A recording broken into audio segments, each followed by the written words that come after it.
Wanga. Wanga, guys, what are you doing? What's up? Look at the new stew. Look at that. And this is maybe a dead giveaway about tonight's episode, baby. Baby, straight out of Compton prison. Got it. What's up? What's up? Oh, guys, good to be back. Back in the new studio. Look at it. Do you like looks it? Fucking baller. I know. Girls, We actually have so much room now. We do have room for a couch. It just we haven't got one yet. But next week, we only just moved in yesterday. So yeah, we've been putting in work the last 2 days. Oh, mate. And the podcast is just growing and going nuts. Fucking got some big news in the last 24 hours. Fucking go, you tell them, Smizz. All right. So we met this fucking rad dude, crazy artist at Supernova.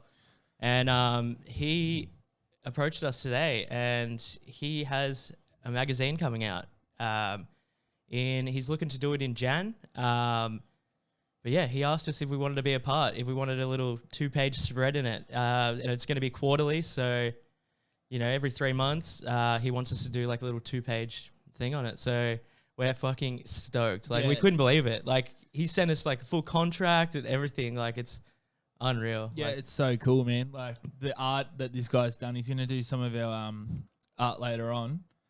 Yeah, we just thought we'll use up our OG one for a little bit. But yeah, we're going to definitely get him to draw some more shit for us. And, mate, it is fucking top notch. Yeah, so it's like with a full publishing company. So Penny Black Stamp Publications.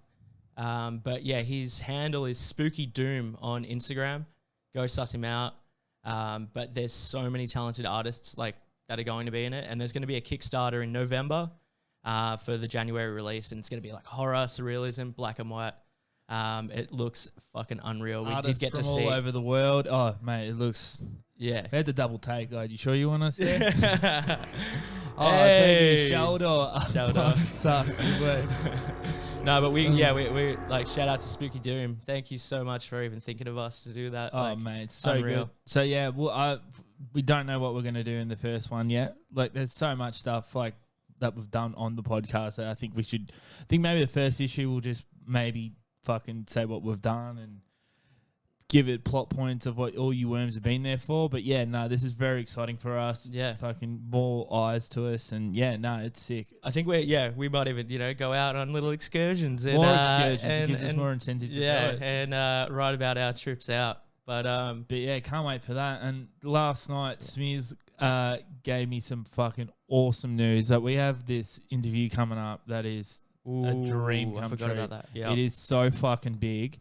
It is like... Do we spoil it? I feel like...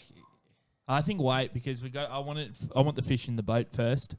Yeah, you know what I mean? Yeah, like, I'm with you. It is, let's just say, it's the fucking one of the most gnarliest stories. Like, it's like the first time you hear it, you think it's not true.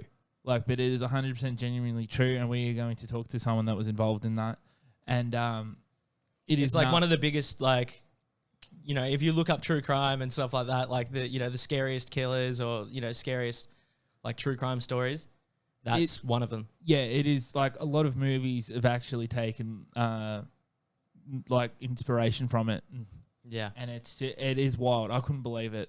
You guys are going to freak out. I mean, we're freaking out. Like, we couldn't fucking believe it. Yeah. Like, you reckon we have to be fucking cool, calm, collected for all these? This one is fucking the test. This is like fucking heavy shit. And Our dog just said, "Is the story Troppo having a shower?" Yeah, we talked to the truck wash that sprayed him down. No, Salty Cine also said, "I hope they discuss why the fuck Chris Chan is trending everywhere right now." It's because I love Chris Chan. All right, he's just a cool little dude. Look him up. I might do webworms on him one day, but it just takes too long. Wait, no, have you not heard about the new news? No, what did Chris Chan do? What did he do? Played with his mum. His mum has dementia, and he wrote this big thing, like in confidential message to someone about how he would massage her poon. So, and it's fucking disgusting. Wow. But yeah, it's everywhere. It'd be suck to say that that's the wildest thing Chris Chan's ever done, but like Chris Chan has a deep lore. I didn't know that's what he did. Did you know much about him before? I mean, you kind of got me onto him actually, I think. Yeah, the full documentary. Sonichu. Sonichu, the full documentary on him on. It's like Sonic and Pikachu meet. Together. Yeah. They're in the same world, and then, it's wild. It's wild. His story is wild, but it just turns out it got even more wild. And I can't wait to... Who the fuck is Chris Chan? Look it up. Look it up. After Chris the podcast, of course. DZ, I'll send you a link if you really want to get involved on the Chris Chan lore. I've always liked Chris Chan, but now it's like, that's getting to be wild. Wait till you read him. It honestly made me sick. The manifest... Yeah, no, well, I'm not sure why he keeps writing to people. Vondas the skater. No, different Chris Chan. That's what I originally thought too. Christian Weston Chandler of Ruckersville, Virginia. Mayor of Quickville. All right? But yeah, Chris Chan, that's a wild thing. But like, just because that's a wild thing on the internet, but also I think I have another wild video that I have been actually pretty keen to show Smizz last couple of days. I asked him if he heard of it, and he's like, no. I'm like, well, don't look it up because this is fucking wild. And there's not that much information about it. I looked up a little bit, and yeah, it's I'll let the video speak for itself. I'm not even going to tell you what it is, but like, let's just say it's fucking out there. And yeah, but if you didn't know, today we are talking prisons again. Shimon. You can't see? We got the teardrops, the bandana, and the do-rag. We're showing out. We're showing out. This is a funny episode. Heads up, we're rotten. Oh, yeah. This one was at like, fuck. Like, it was midnight. It was a bit after midnight. We stayed at the start, but we were shit-faced because we didn't actually plan on doing this interview. He just came that through. night. He just came through, and we'd kind of been in talk with him for months before that. And then we did the UK, like we did the London dude before this interview. So we were pretty like drunk during. Well, I mean, I was not really for that one. Like once we did that interview, we thought that was it for the night, and we started editing shit, and then have a few beers. Yeah, have a few beers. He's like, "You boys up?" I'm like, "Yeah, all right." Let's do it. Got And it it just done. fucking, it's very funny. Yeah, he's a legend. He's fucking a legend. Shout out Thank to him. you so much. And mate, let's get into this because we've got a big episode. So we're gonna play this first half. It goes for a while, but we've split it in half. So fucking, it's worth it. There's some fucking great stories on there. Like you guys. Also, before we even get into that, classic one coming back like always. Got to break in the new studio. It smells like newspapers in here. It is going to be fake news. Yeah. Smizz showed Beetlejuice. He's got his own little fucking stand now. Look at him. Oh, shit, the camera fell. But you guys get the point. Maybe you could just turn your head a little bit. Look at that. Well, Shutter Island. Shutter Island. Who wants to win it? Who wants to win it? It's a fucking great movie. I love seeing that movie. Look at they're putting the side face. Banger film. Yes, it is. It is. But yeah, guys, it's all happening, and I'm glad you're here. The day one guys are here because fuck, it is. The next couple of months are going to be so fucking unruly with just how much shit is going to go down. Like, I honestly can't believe how fucking these interviews, this fucking magazine, it's going to be so fun. It's all happening. And it's like it makes you really feel like all the hard work we're kind of putting in is like paying off, you know? It's a lot of, this doesn't stop. Yeah. This doesn't stop. Oh, we've had a few guys buy a little bit of merch over the weekend. Yes, thank you so much. Fuck. Thank you guys. It's fucking flying off the shelf. Also, I designed a new shirt this week as well. So I just got to, because I did it all off my phone, we just got to, you know, spice it up a little. Spice it up. Just like strengthen it up. Yeah. But do you know what? It actually fits in the Chris Chan law. It does actually. Really does. So fucking guys, I can't wait to get this shirt out to you. I think do you want to drop it this week? Do you reckon we could drop it this week? Saying we're gonna we'll see, because we're gonna we'll work it out. But we're looking at actually getting our own equipment so we can actually pump out shirts like, you know, do fucking, you know, one-offs. Like, you know, we'll you know, for the loyal subs, you know, maybe we'll do a little shirt for you guys. Like, I don't know. We'll figure it out, but it's all happening. It's all happening. The ball and my balls are in motion. Something like that. His cock in lotion. He's on the move. His penis He's out of here. But guys, all right, let's just look at some questions. I think Zeke said earlier, is that did I edit that video? No, I didn't at the start. That is actually ran through VHS stuff. Yeah, and then I and bet then Smizz chopped it up a little bit. Mhm. But that is legitness. And work for merch. Yeah, come on. Flatty Fiddler, is it the penguin arms Smizz slamming the bubble butt bill? No, it's not that. It's not that. That will be down the track. That'll be down the track. But guys, I'm telling you, it's a fucking cool shirt. It's one I'm really proud of it. Fucking simple idea, but it's so good. And I'm glad we're gonna hit. We're gonna actually push it out this week because we got to hit it while the Chris Chan hype is hot. yeah. Maybe Just add like a little Sonic Chew on there. No, no, let's stay far away from that. Maybe a little bottle of lotion. No, there's so much stuff you could do for that guy. I can't believe that he said he fucked his mum. All right. Who? Spooky, yes, you did miss it, but Spooky's in the chat there. That's our guy. So yeah, as we said, guys, go check out his Instagram and Go check him January. out. It's fucking looks unreal. So We, mate, you're gonna fucking cream in your little jocks when That's you see it. You're gonna stick the page. Get 2 copies just in case. yeah. You Stick the pages together. That's what I reckon. Close tits play.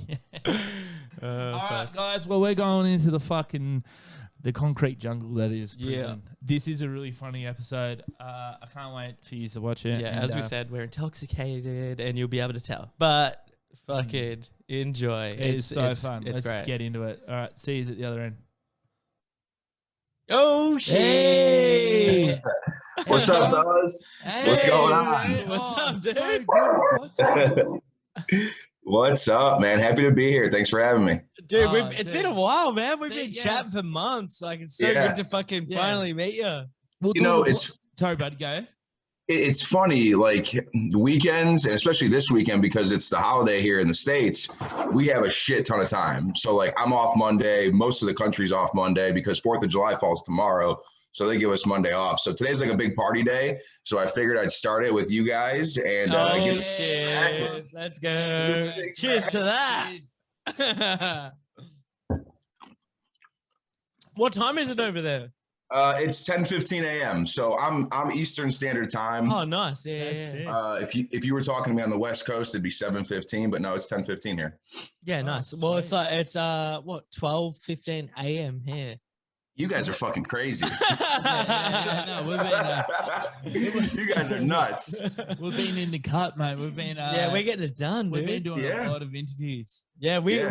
just we just finished an interview just before we spoke to you. For our first guest from London, and then after this, we're interviewing a ghost hunter from Australia. So Oh, yeah, Dude, no.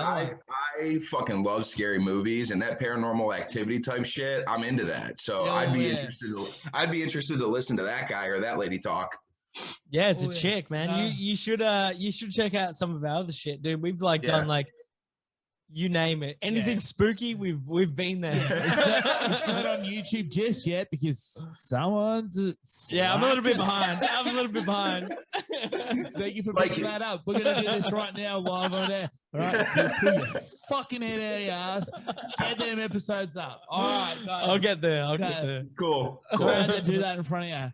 How awkward is that? Like, have you ever been to like you have a sleepover at your friend's house and then it's just like their mum and dad start arguing in front of you? It's fucked up. I shouldn't be here, man. You're like that awkward dude in the corner who's like, fuck, like what do I say right now? And then you're just like, Yeah. You know, you just go, yeah, you know what? He's got a point. And you're in shit. You're clubbing up. You're 10. right. Oh fuck. Crazy. Yes. But No, well, so do you want to introduce yourself, or like you want Sure. to give us your first name? Yeah, so my name's Anthony, from Cleveland, Ohio, in the States. Grew up here my entire life, been here my entire life.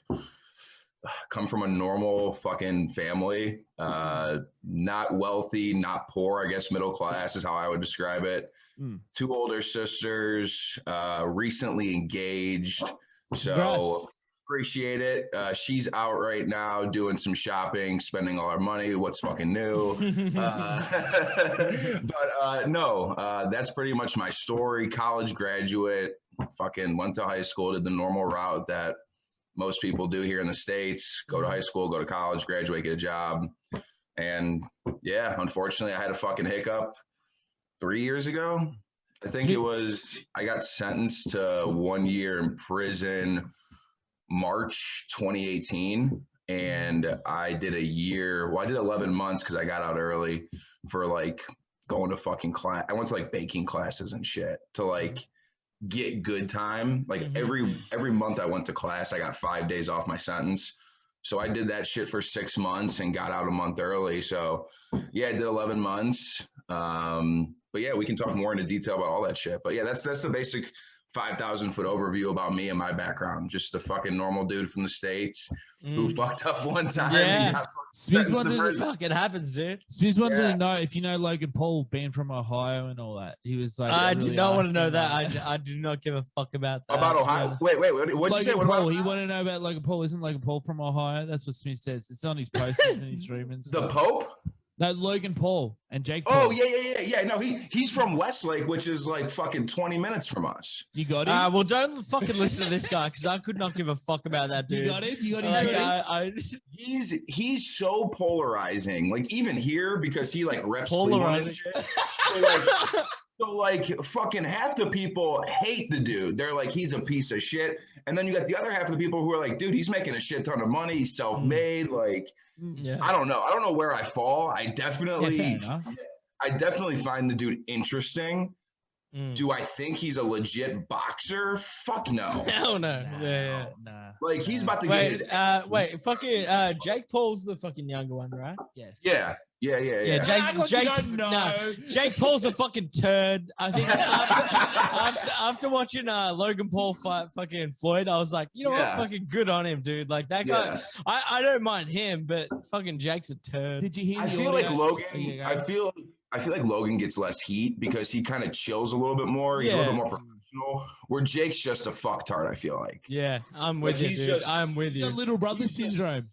Yeah, maybe. And it's weird because he's like the bigger star. Like if you were to rank who's more cool, I would say it's Jake compared to Logan. So I don't know, but yeah, they're from here. We don't really. I don't know. It depends who you ask. Yeah, you know? it's not like you guys are the cheerleaders for him of the state. Fuck no. Yeah. But if you were to say a cheerleader was in Australia for fuck off. No, but let's get off the polls. All right, Smizz asked. I told you I'd ask. I knew what he was gonna say.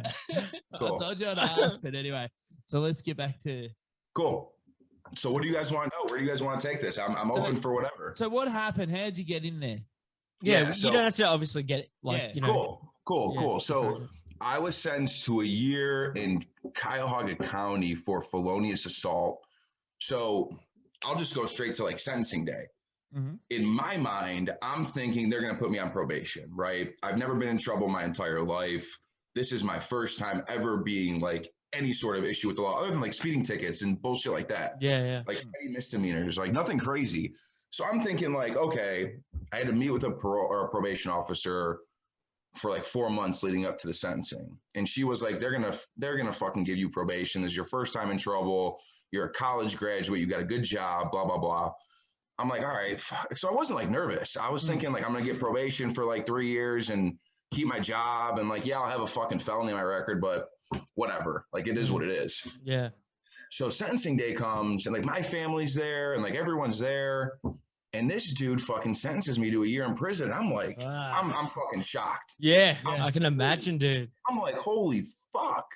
Like, what is going on right now? So like, that's my immediate reaction. And the thing is like here, I don't know how they do it in Australia, but in the States, you don't get fucking time to get your life together. They don't say, okay, you can go home for 2 weeks. You're straight in the clean. You're fucking straight silver bracelets. Yeah, fuck. So I look back at my family and they're fucking like, what is going on right now? They're motherfucking my judge or my lawyer. They're like, what the fuck just happened? So like, mind you, I've never been to prison before. I have no clue what the fuck to expect at this point. So a little background on Cuyahoga County and the county jail. If you guys just Google it, it is one of the biggest shithole prisons / jails there are in the United States. Like they brought like a bunch of agencies in like the last year or so to come look at it and like make a suggestion on how they should move forward because it's so shitty. Like the United States government came in to look at how bad it was. Yeah, right. People weren't getting their prescribed drugs. People are sleeping on mattresses on the floor. There's cockroaches, there's rats. Like the COs, the correctional officers don't give a fuck about anything. Like it is the biggest shithole. So think of me, this normal fucking dude who comes from like a fucking normal life, going to fucking prison in this dump. I walk in and I'm like, what the fuck is this? Yeah, and it's what a the new fuck world. Yeah. It's a whole new world. So like my mind immediately goes into like survival mode. Like how the fuck can I maneuver this and get my way through this by laying low, but also not being made out to be like a punk bitch. Like Yeah. it's like survival of the fittest in there. Yeah, like it's like not being a fuckhead, but not being a pushover. Exactly. Don't be a fuckhead, but don't be a pussy either. Like you have to walk that fine line of giving a fuck, but also not giving a fuck. So your mind instantly kind of resorts to that as soon as you walk in there. Like you're not talking to people, you're not making eye contact with people, you don't know who the fuck is important, who isn't important. That's scary, dude. So, luckily for me, I like when you get sentenced, they send you to the county that you got sentenced in. You only do that for 2 weeks. So I was only there for 2 weeks until they ship you off to another prison. Luckily for me, they had me in a cell with a dude who's done like 5 numbers. Like he's been to prison a shit ton of times. So he was like kind of like, this is what you should expect. Like veteran, he knew what's up. And he was cool as fuck. He was asking me like super cool questions. Like, this is your first time? I'm like, yeah. Like, could you tell? He's like, kind of like, fuck yeah. Yeah. He can pick him. He was picking. He knew it right away. But he was cool about it. Like he was showing me what to expect, how shit worked, how the phones worked, how commissary worked, the whole 9 yards. So, fuck, that's good. It's one thing to be told it. It's one thing to actually fucking see it. So, like, did that pussy 2 weeks. That was, I got comfortable after like a week or so. Figured out how to use the phones. Figured out how to get visits for my family. And then they ship you off. Like it's called you go down the road. And down the road in Ohio is Lorain. And let me tell you something. Lorain, which is the city of the prison that you go to, it's like the hub. So whenever someone gets sentenced, they go to their county for 2 or 3 weeks and they all go to Lorain. So it's like the holding center. And you stay there, you stay there for like 3 or 4 months until you go to your parent prison. So the fucking Lorain's the worst part of the whole fucking thing because it's mass movement. You don't just go out on the yard whenever you want. You're locked in a fucking cell 22 hours a day. The only time you get to go out is for breakfast, lunch, and dinner. And then you maybe get 30 minutes or 45 minutes of rec time 2 or 3 times a week. And that's just in the pod. Like, you don't even get to go outside. Wow. So is it like the who's who? Do they even still get there? Or do they, like, you know, like the big names? Yeah. Do they go to, like, other places? Everyone has to go there. Like, right. Fuck, man. So you're sitting next to the biggest. Yeah. It doesn't matter who you are. Like, you have to go to that holding center for at least 2 to 3 months because they need to figure out where the fuck they're going. So you're in there with dudes who are child molesters, rapers, murderers. It's fucking, and then you got guys who are doing petty shit like white collar crime, like they embezzled money or some dumb shit. Like it's everyone mixed into one. So as you can imagine, there's a lot of egos, there's a lot of personalities, there's a lot of dudes who come from Southern Ohio and dudes who come from Northern Ohio who fucking hate each other. Like, and then you got the whole race thing involved. You got black, you got white, you got Hispanic, you got everything. So it's like, it's just a fucking mess, dude. It's like a free for all. Like, as soon as those doors pop for breakfast, lunch, or dinner, it's like a zoo. Like everyone's hooting and hollering, everyone's like fucking running around. It's like a mess. And there's only 2 COs in the pod. And I'm talking there's 150 dudes in this pod. And mine alone, just my pod alone. How the fuck do you expect 2 COs to control 150 dudes who are in the first step of their prison bid? Yeah. Like, it ain't happening.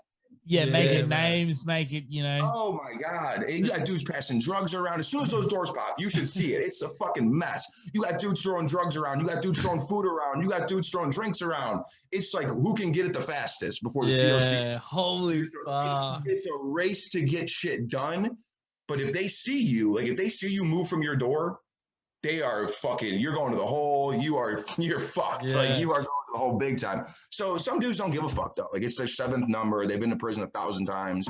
They don't care. Yeah. How was your first experience? Like when you first walked into that, how did you feel? I don't even, it's almost hard to put into words. Like they put you on this bus with like 50 dudes and you're handcuffed to your partner on the bus. Yeah. And you don't know what they're in for, right? Yeah. Fuck, I have no idea who this fucking dude is. I've never seen him before. Yeah. I don't know who this dude is. Yeah. It's like they break the bus down into cages. So there's 1 section, 2 sections, 3 sections, 4 sections, and they're all cages. Like Con Air. Like cattle, yeah. Exactly like Con Air. Exactly like that shit. I swear to God. Except it's a bus, not a plane. So I'm on and this is my first time seeing my city in 2 weeks. I've been in a fucking prison cell for 2 weeks. So like we're on the road and I'm seeing people drive by. I'm seeing cars for the first time. I'm seeing normal people for the first time in like 2 weeks. And I'm like, holy fuck, what did I get myself into? Like, what is going on right now? Like, there's just so much shit happening that your mind is just racing. So then you get to Lorraine, they drop you off, and you do the whole thing, take your clothes off, open up your asshole, show me your ball sack, make sure I got nothing in my mouth, drugs, whatever the fuck, no razors, nothing like that. You do that, and then they give you a bunch of clothes and shit, like prison jumpsuits. They're called blues. But it's just, and that's it. And then they send you off to your pod.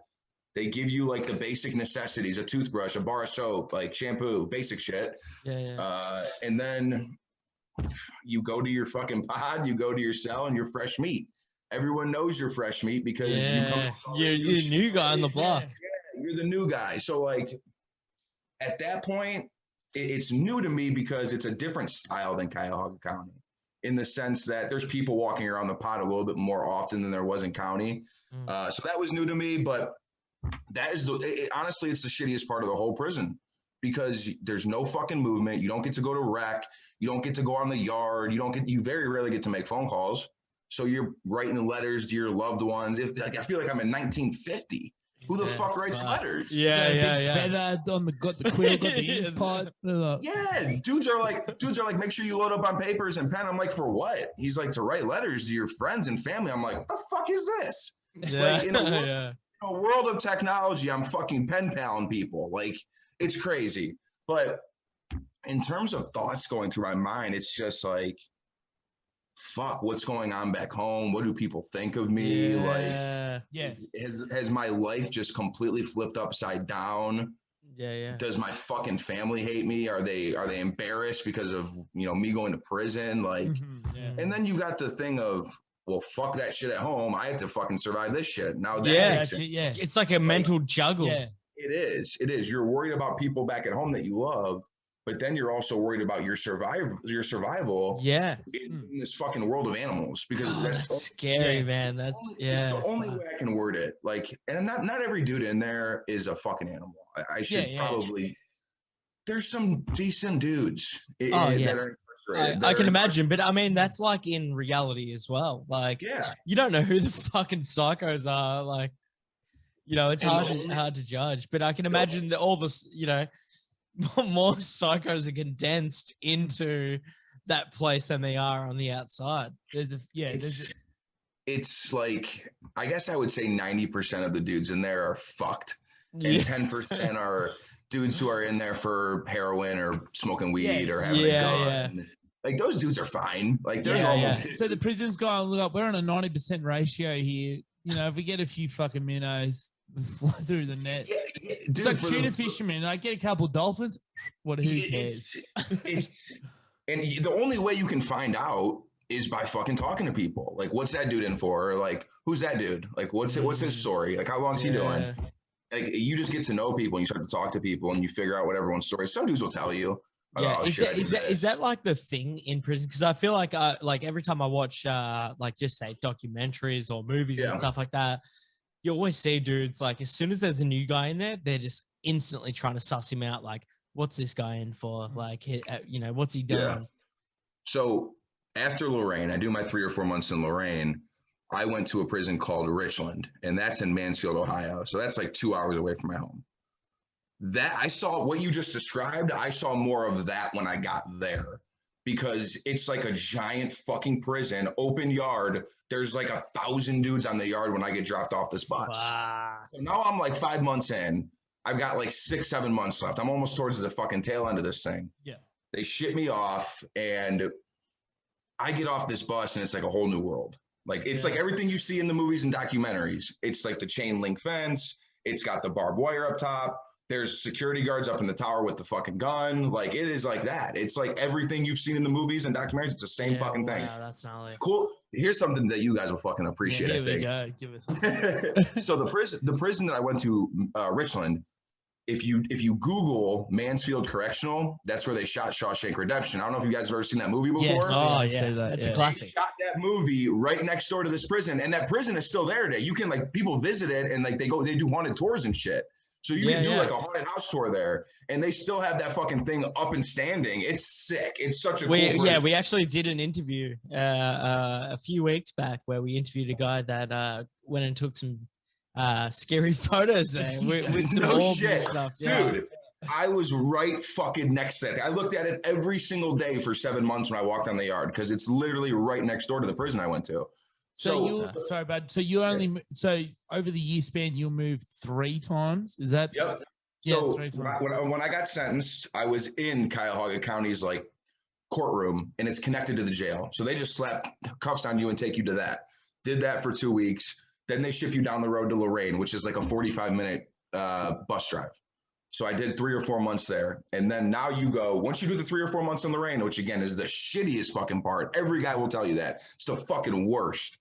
After that, you go to your parent prison. So there's like a ton of different prisons in Ohio. I think it's like the 5th or 6th most in the country. I went down the road to Richland, was like an hour and a half, 2-hour bus drive. So after that, though, I knew I wasn't going anywhere. Like I was like, all right, this is it. Yeah. Like This is home for now, I guess. Gotta ride this fucking thing out for 6-7 months, do my fucking thing. And like honestly, Richland was cool. And I say cool in the sense of prison cool. Yeah. Yeah, it's fucking shitty. I'm incarcerated. It's the fucking worst thing of all time. But the phones are easily accessible. You have a shit ton of freedom to go onto the yard whenever the fuck you want. The COs are pretty much cool. Yeah. Like they don't fuck with you unless you're like a scumbag who like they know is doing fucking drugs and shit. Like yeah. Like so that honestly, like Richland was cool, but you still see some fucked up shit every single day. Like I can imagine, dude. All the shit that you guys see in like documentaries or movies or television shows, it's fucking true. Yeah. Like I've seen dudes who are clearly homosexual who are certain dudes bitches. So 7:30 in the morning, I'm going to take a shower. And most dudes aren't up that early. I'm up that early because I got to go to class because I'm trying to get the fuck out of there. Yeah.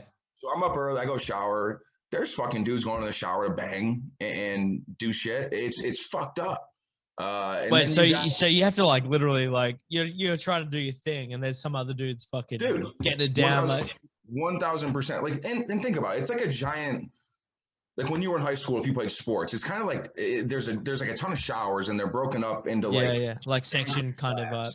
So you come in, you bring in your fucking sheet, you hang your sheet up so no one can see you shower. Oh, so you bring your own sheet? No, that's I bring all my own. Everyone brings all their own shit in. But then you got the fucking homos who don't give a shit, who are like just getting down in front of dudes, and it's like it's like a whole new world, dude. It's crazy to think about. So they let you have shower curtains and stuff like that. Yeah, like you have to make your own out of a bed sheet. Everyone uses a bed sheet. So they'll give you sheets when you first get there, and you make your bed sheet into like a curtain, so you can hang it while you shower, so no one can see you showering and stuff. And so once you're done with that sheet, do you like is that something that you use on your bed, or is it? No. You hang it on the corner of your bed for it to dry because it gets a little wet and shit. The water shoots. So you hang it on the corner of your bed and let that thing dry. Fuck, so I've been. So I have a mate that's in prison at the moment. I know people playing the bingo card at home. They know I've said that a few times in the prison episode. People keep calling him out because he keeps on mentioning this is a different mate, guys. So is this? Yes. Okay, there we go. So this is the kind of people I hang out with. I know more than one person in prison. So one of the guys that I know went to prison, another guy that I work with, he went there and he has an accent, and I'm not going to put on. And when I say an accent, it's just a tone of voice. Okay. Yeah. Anyway, right. So he was saying that he got done doing he was had drugs in his house, and then he had a motorbike accident and all this stuff, and then it's a wild story. Anyway, his duty at the jail was to put the bin liners, the bin bag in the bins around the place, and then so the other guys would come up to him. The Italian guys would go, "Hey man, can I have a bin bag so I can have my own bin in my cell?" And he's like, "Yeah, no worries." So you'd be dishing out bin bags wherever it was, and then what happened was someone hung themselves with the bin bag. Someone hung themselves. They're like, "All right, there's this many bins in the jail. This is how many bin bags you get." So then he's doing his rounds, and they're like, "Hey man, give us a bin bag." He's like, "I only got a certain amount," and they're like I don't care. And he's like, guys, I really only had this amount. And they're like, don't care. And then push comes to shove. He got pushed and he got shoved. All right. And he got really hurt from that. But so that's what I'm saying. Like when they give you a bed sheet just to carry around, like I'm like, really? They let you do that? Like that's a privilege. It's interesting because like Lorain and Cuyahoga County are way different setups than Richland. The best way I can describe Richland, it's not a cell atmosphere. Like I'm not going into a cell.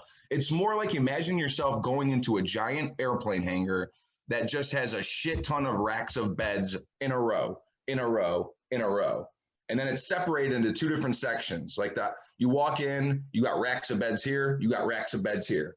Like it's like a giant airplane hangar that's completely open. There's no cells anymore. Like, I'm not in a cell. Oh, fuck. It's a very almost like those open basketball court. Yes. Yeah. Exactly. So the COs sit in the middle. You got two COs on shift all day, every day.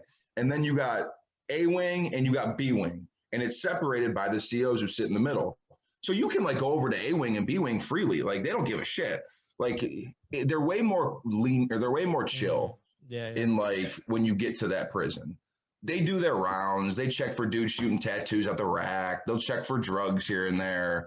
Like the big drugs in American prisons are strips. So it's like people who are weaning off heroin. Yeah. They'll give you like yeah. There's almost like cheap heroin. So over here, that's called brute. That's called brute. Yeah, brute. Yeah. Like you don't see as much weed smoking or cigarette smoking in American. Well, you can't buy cigarettes. Like if you want a cigarette in prison, you got to get some cheap tobacco from someone, and you can just roll it up and smoke it. But Billy, you should go on, Billy. Sorry. He's told this story a few times. I told it once. We had one prison episode. So my actual good friend that is in prison, he's doing a brick.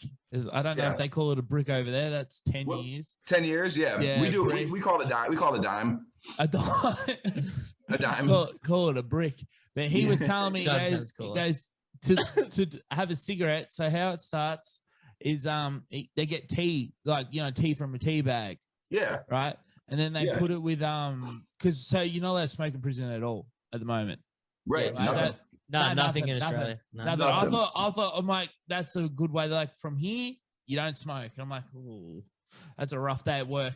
But anyway, so what happened was he said, they would get the tea, they'd take the tea out of the tea bag, and then they'd put nicotine patches. You know about that? So they put that in a concoction, let that soak, take it all out, then dry the tea out. And then once that's dry, they'd get the Bible and then dip it in milk, the milk, let that go hard, roll that, put the tea, put it all in there, roll it up, get ready to go. And then what they'd break the razor blades to shave, and then they'd soak it on a battery. Put it on a battery. Well, in this one, they put it in the PowerPoint. Yeah. Oh, shit. Wow. Put it in the PowerPoint, and then they spark it up that way. And then you have the ciggy. You're in Flavor Town. Yes. Guy Fieri Flavor Town. Yeah. It's not that complicated in the States. Like, we'll usually get some chewing tobacco that dude had in his lip, like a CO or someone, and let that shit dry out. You roll that up in a cigarette in a roller, and you just spark it. Like that's gnarly. What? So people would find their spit on in the garbage can. Oh, in the fucking garbage can. Yeah, right. Dude, I was gonna say over here, I've never met anyone that chews chewing tobacco. It's not a that's a thing. US thing. Yeah. There we go. That's a US thing. Yeah, Like, let's make it a thing on this podcast. Let's start chewing and spitting. yeah. buckets. Maybe we need a fucking tin. We'll bring it. Hey, here we go. Yeah, give us a spit. Oh, yeah, no. Oh, what the fuck? Does it come in little tabs?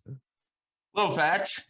Oh, there we go. Yeah, It's all, yeah. inside. That's key. It's almost like giant acid tabs. It's because I don't want that. I don't want the fucking mess in my mouth. Just keep it in a pouch and keep it simple, right? I don't want those shavings in my teeth and shit. It's just. I want to try it so Yeah, bad. let's I do actually it. really want to try it. It's just a tingly feeling in your lip. That's all it is. Like, honestly, Yeah. that's all it feels like. That's So- really all. So I've got another thing that my mate told me. So he wouldn't bullshit, right? So I'm talking like childhood friend. He wouldn't bullshit. He told me this, and I was blown away by it. But what he said was some people in prison, right? So like to do this, I think you'd be sitting in there for a while. But it's all like an investment property. What they're doing, it's just like this is going to pay off down the track, right? Okay. Stick with me. Okay. If I'm talking out of school, pull me up if you know anything about it. But what they were saying is they'd smash a bit of window, they'd get a bit of glass, right? They'd get whatever it is. It has to be glass. Then they'd roll it into a fine ball. And then they would cut their dicks. And then they'd put it in their dick, like in the tip of it, like right before the head, and then let it heal over. And I'm like, you're talking shit. I'm like, you're talking to your friend. He's like, they legit do this. And then they say, the chicks love it when you get out. I'm like, that's what he was telling me. Yeah, that's what he was telling me. Yeah, he's told me that before. Yeah, and I Googled it, and it's on Google. Listen, never have I ever seen that shit happen in prison. That's what he was telling me. I'm like, why would you tell me that? That must just be an Australian thing, I guess. Yeah, I thought you were going to take that story a whole different way. Like, dude, I was broke a window, got some glass, going to hold on to it for a shank down the road or something. That's where I thought you were going. That's what he told me. And I'm like, don't bullshit me. He told me that. He's told me that like before, where he's saying that like it's like a ribbed for your. Yeah, please tell me he didn't do it. No. He just he didn't do it. No. Yeah, he didn't do it. I'm like, there's no way. But you tell him fucking porky pies. And he's like, no. It's like, why would I lie? I'm just in here. So it's not like I'm not here to make bits. I'm not here to make a joke. Because like he come in and I'm sitting there with him, and then I'm like, how are you, man? And I'm scared. I'm shitting my pants. I'm like, how are you going, man? And he's like, it's like school camp, man. If you're not a fuckhead, you're gonna be all right. There's for a while. Yeah. There's no way someone could possibly make that story up. He had to have seen it. That's so off the fucking wall bizarre. The highest dude on the planet could think of that. I'm like, there's no fucking way. He's like, dude, I'm telling you, they showed me. It's like fucking legit. Like, why would I lie about this? You asked me about what's going on. This is what's going on. I'm like, thank you, man. That's crazy. Oh, dude, I want to get more stories from him. Oh man, fuck, dude. If you got nothing but time, I guess. Oh, that's the thing. You're gonna be thinking about stuff. It's like if you got time, fuck, you become a MacGyver. Like you can do whatever you want. Yeah. I was in Richland with dudes who are doing life, no parole, not going home. Like there's one dude, and he was one of the coolest dudes in there. Like I shit you not, because he's got no chance of going home, so he just keeps it cool. Like he's like, fuck it, I'm doing this for the rest of my life. I might as well make the most of it. Yeah. And dude, his story's fucked up. His daughter got raped by a guy. He caught the guy, chopped his head off with a fucking butter knife. So he has no chance of ever being paroled or going home. They were like, dude, you're going to prison for life. You're clearly not right in the mind for doing it. I don't know about that. And it was like, it took him like a day and a half to do it. Like he drugged the dude, dragged it out at his fucking neck for like a day and a half. Yeah, and he wanted to torture the dude. Like that was the point. And he started off in a very high level Ohio prison, and because of good, he like did 15 years because of good. He was a good dude. He wasn't getting into trouble. Good behavior. They brought him down to like a level 2, which is the prison that I was at, Richland. And honestly, like he was like, you would have never guessed he was capable of doing that, right? Like I found out through other people that's what he was in for. He never told me that, because he never talked about it. But like, if you just shot the shit with the dude and like played cards with him one day, you would never know he was capable of doing that. So it just goes to show, like, people put on personas, or people have a fucking switch that can it really comes down to the situation. But like, he's not pushed to that every day. You know what I mean? No. Like, that's not happening to him every day. You know what I mean? Like, and like, it's funny. You would see some stints sometimes where he would flip out on people. So then I was like, okay, he's fucking capable of fucking doing that. Like 99% of the time he was cool as fuck. Just sometimes that switch would flip. Yeah. Someone would piss him off and he would be like ready to fucking beat the shit out of someone. But I think it's a different level from what. From what previously happened. Yeah, definitely. But like, that's another thing you see. Like, I would see a fight probably every single day.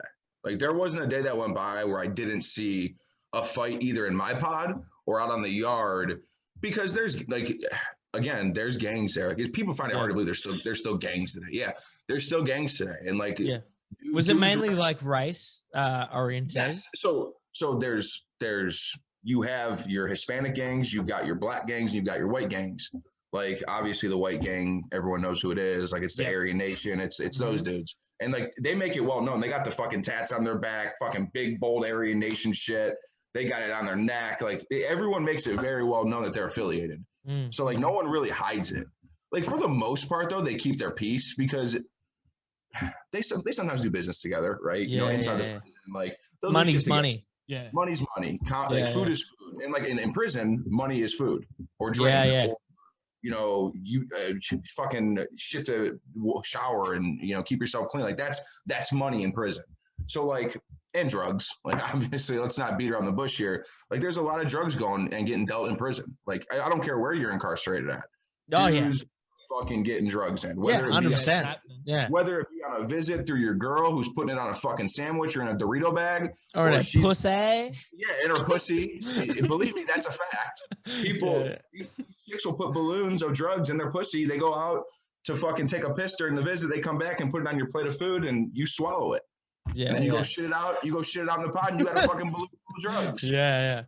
It's crazy. Like, it's fucking, it's like the wild, wild west, the way these dudes get drugs in fucking prison. But either way, that's neither here nor there. But I mean, every day was a fight. Like, whether it would be a brawl on the yard with like 30 dudes and they're shutting the whole fucking prison down, or you just see two dudes beating the shit out of each other. And sometimes the COs will let it go. They'll just be like, fuck it, let them beat the shit out of each other.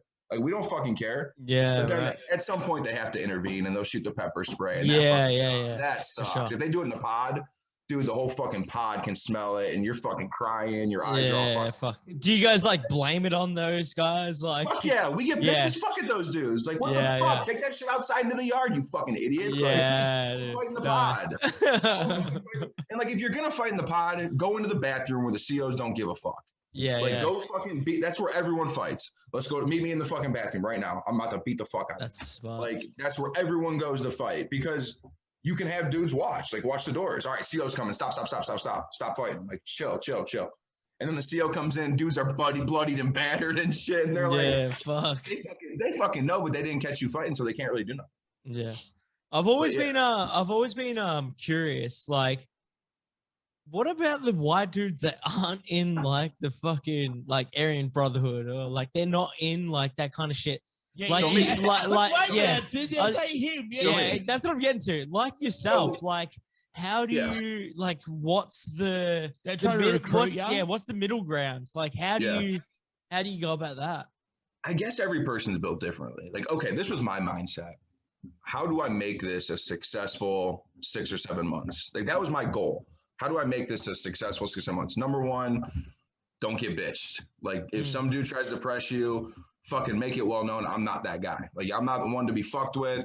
I'm just gonna keep my head down. I'm gonna chill. Like, that was my goal, was to just keep my head down, fucking do my time, chill. Like, don't cause any controversy, but also don't be a bitch. Like, it goes back to that fine line that we were talking about before. Like, some dude isn't gonna kick me off the phone because he wants to get on the fucking phone. Motherfucker, I got my 15 minutes. I'm gonna fucking use my 15 minutes. Did that ever happen to you? Oh, dude.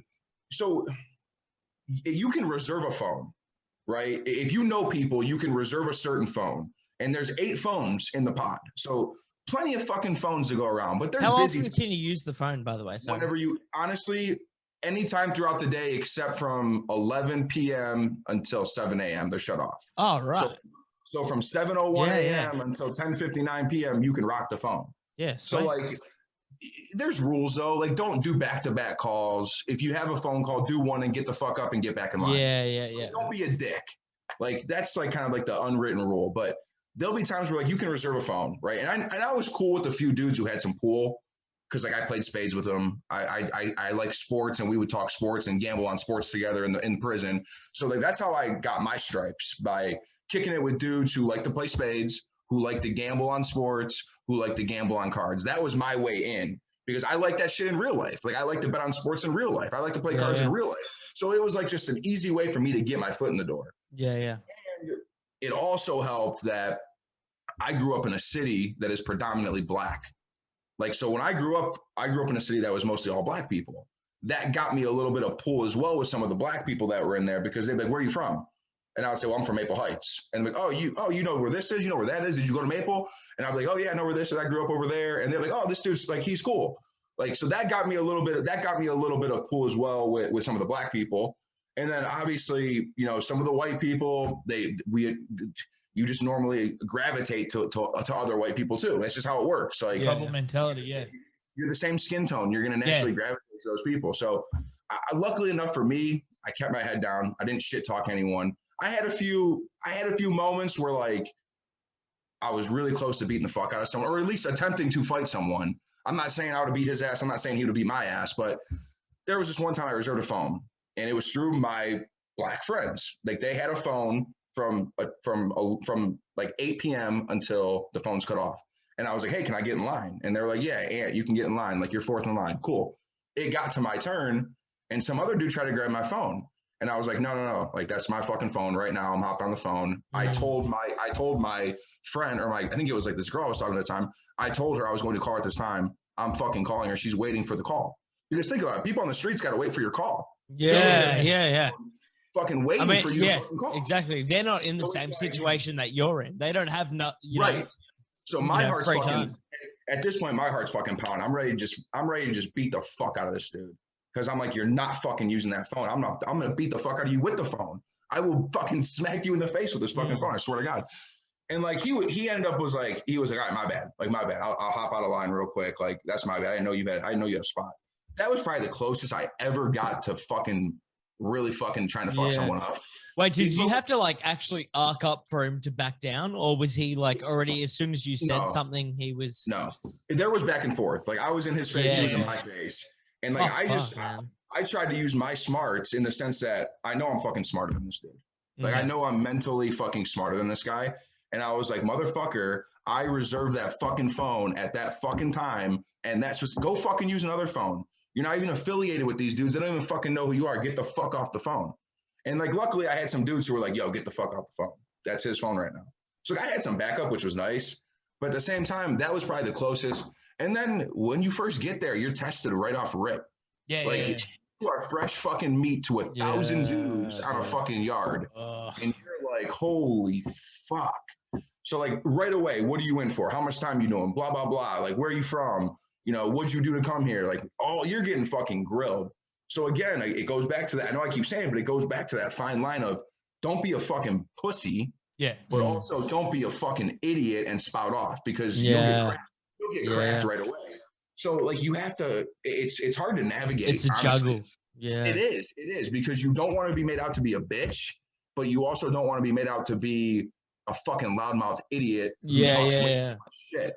So you just got to know how to walk that line. And luckily enough for me, I did. Like, I got lucky where I knew some good people. They had my back. I had their back. I feel like with a lot of that stuff, it also like, it takes a lot of common sense. Like, I feel like, you know, if body language, exactly. If you come through with like a normal mindset, and you are obviously confident in yourself. Yeah. Like, you should be, I feel like, okay. Like, you know. Common sense should prevail in all situations. Yeah. Dude, it's a great point. And like, I don't know what the fucking statistics are. I'm just going to make up a number. What percentage of people who are incarcerated in the United States do you think have a college degree? I don't know. fucking 15%. Yeah, I was less gonna than say, that. yeah. There we go. He gives it a ding. Okay. So it's like and I'm not saying a college degree means you're fucking smart. That's not what I'm trying to get at. The point is, I know that I'm smart enough to be able to fucking maneuver this fucking path I'm on right now. Yeah. I'm more intelligent than most of the people I'm communicating with every single fucking day. And I didn't use it to my advantage. I didn't try to get over on dudes. That's not what I did. I just used it enough to show that I'm capable of, I'm smart enough. I know how to navigate a conversation with these people. Yeah. To get by. Like just enough to get by. Yeah, not to be fucked with, but also don't be a fucking asshole. Like that's how I maneuver. Yo. What's up? What do you guys think? Guys, what do you think? That was fucking wild. Yeah, I'm having shout out. fun with it. Oh, dude, shout out to fucking Anthony, man. Like, he is actually a G. He, I mean, for putting your story out there and stuff like that, like, you know, obviously he doesn't want everyone knowing about it, but he was game enough to, you know, put it out there. But shout out to him. But yeah, no. That's hot. It's a good... Glad he got that in there. I'm just I glad saw someone at Busbrig said it, so I had to. Yeah. I just loved how last week that you were like, oh, God, look how these guys are in the interviews, they're professionals, they're just taking it. And then I bust the pussy line. Smizz busts the pussy line. A bit cockeyed. Yeah, I couldn't help But, myself. you know, when they're, you know, go struck while the iron's hot, mate. I'm glad we got this interview. It's really funny, and we're having a whole fucking brave, fun time. Speaking of brave, let's deep dive. Take two. Let's go with take two.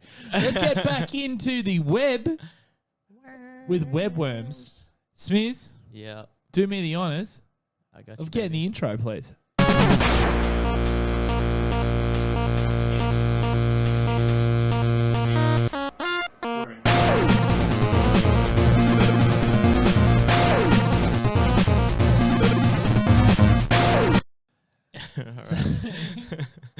So this week on Webworms, right, I have cum eggs were great. They were great. Cum eggs were great. And I'm like, can we get grosser? So for this week, we're going to dive into a channel that is still up on YouTube. It is called... fucking hell. It is called... It's called DJ Def Joey, right? And so DJ Def Joey... there we go. DJ Def Joey is deaf, as in the name, and he was a pillar in the deaf community, and would just put up his YouTube stuff. There's not a whole bunch of information on him that I could get because you got to take words from people that can read. Sign language. Auslan or whatever it is. I think another thing with this, looking into the deaf stuff, the reason they speak a little bit funny is because their version of like how they speak, it's like, you know, like, can I have a sandwich? They just say sandwich and stuff like that. I'm talking very layman's terms. I'm reading internet comments, so don't quote me on that. But it is a lot different. That's why it's harder for them to speak and they can't hear us. But this guy, DJ Def Joey, was a pillar in the community. He might be dead. I don't know. I read that people saying, is he dead? But then he posted a video saying DJ Joey is dead. So I don't know about that, but you can't really post if you're dead. Yeah. Speaking of a dead, this guy, he gets fucking wild. This video, he just posts this video out of fucking nowhere. This video came out of 2010, the 29th of October. So maybe Halloween come a little early that year. This is pretty wild. I hope you like it. And you can go watch it on YouTube for yourselves if you want. I'm looking at the like to dislike ratio, and it's definitely favoured to dislike. It is very wild. It is very wild. All right. I only saw the screenshot, and if it's on YouTube still, I'm gonna say we can play it. But yeah, I reckon this is wild. I'm not gonna tell you what happens. Just read what this man says. Goes for 4 minutes. If you're a bit squeamish, maybe go. Go make a cuppa. Go make a cuppa. Milo. Sit this one out. But yeah, this is the kind of stuff I look up. All right, and we're in the 30 of the K of likes. So let's watch this. All right. Fucking hell.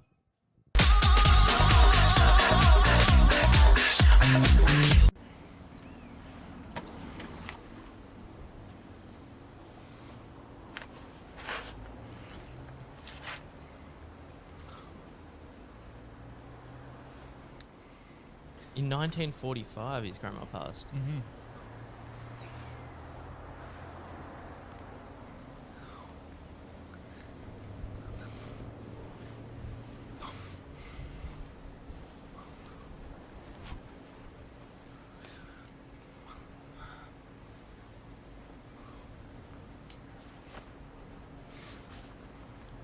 Okay. So you've never seen this? No, I have not seen this This before. is great. Busbrick, what is this, mate? You're in the same boat as I am. Right. So for those playing at home, his great grandma had to get dug up, and so he's been keeping her in his backyard. And my own backyard. Oh God, what the fuck? Yeah, he is deaf. The editing is wonderfully boomer. Yeah. Sick. So he has a skull for some reason. Yep.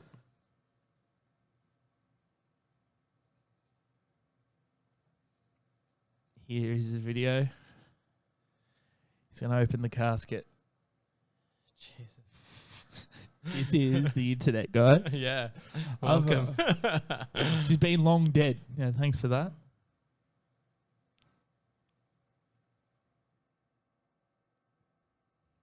So yeah, basically, like this cemetery couldn't hold her anymore. Yeah. Corrupted poor- and closed due to poor maintenance. And he Something like that. So so if he he's knows not as even- much as we do. he's not even clear on the story. Busbrick, please, I hope she has a fat dumper. Mate, don't be freaked out. Be considerate. All right, you hear that, guys? Don't be freaked out by the guy that has Go for a Milo if you're squeamish, I guess. Yeah, go get a Milo if you fucking can't handle this. But I know your worms can handle this. We talked about worse.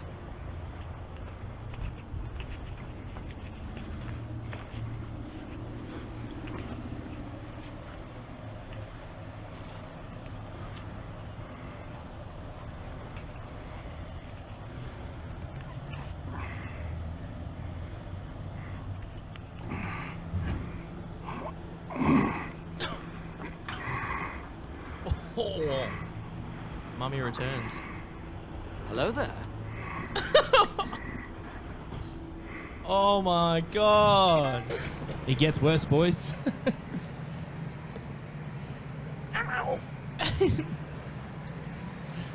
6 out of 10, Buzz. Look at her hair still growing. Mrs. Bates looking ass. Well, if your grandma was over for lunch, what would you do with your grandma, mate? I don't know. Give her a little smooch. Would you give her a little smooch, would you? I don't know. Probably not. I think you and DJ Jeff Joey are in the same fucking category, mate. Smooch your nan. Come on, DJ Joey. New segment. Smooch your nan. Oh my God, he actually did. Oh my fucking God. Oh. Did he put a finger in her mouth? Oh She'll my open God. a little bit. Oh, fucking hell. He put a fucking finger in her mouth. That's hot. Dylan. Oh my God. Oh, fucking hell. Oh my God. That's Wow. gave me goose pimples. Yeah, it really did, Oh, bro. man. Oh, look at this. Because On ooh, Halloween's Eve. Ooh. that's it. Go full cam. That's the video. Oh, that was good, Starring Billy. my dead grandma. DJ Oh, Jeff Joey as self, and then Catherine Lou Hall as my DJ Jeff great grandma. Joey, go have a look at his videos. Oh man, I'm subscribing right now. I'm going to give it a thumbs up, Yeah. trying to get that into the positive side. So to get that to the positive side, but yeah, Oh, he man.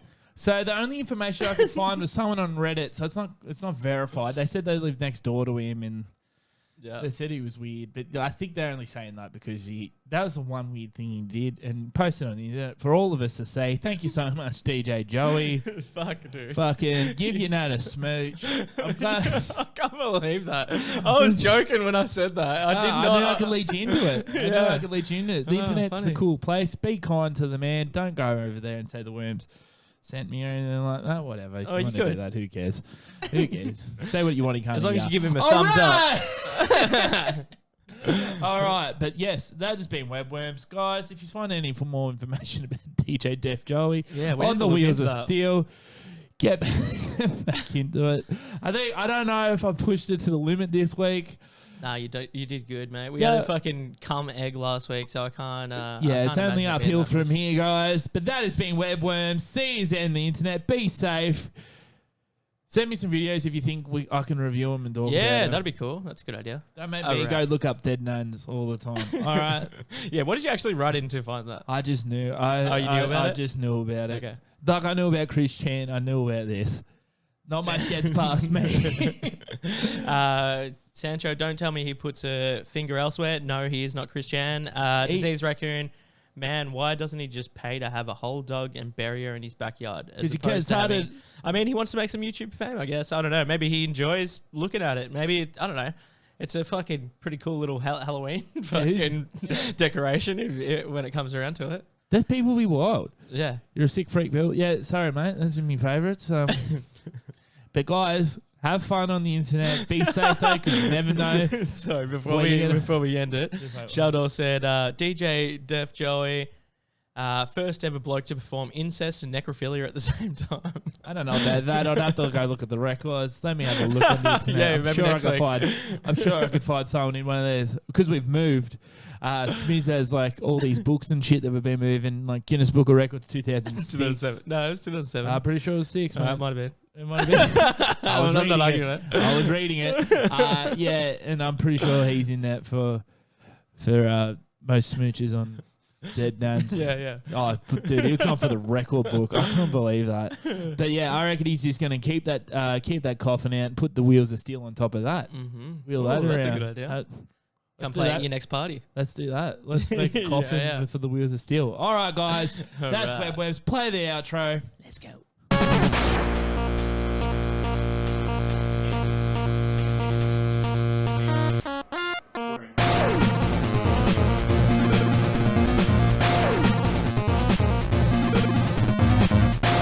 All right.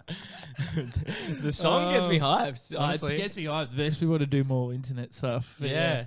But yeah, I've got plenty. It was like, you know when you wake up in the middle of like that? That's what I'm like. Get DJ Def Joey on the pod.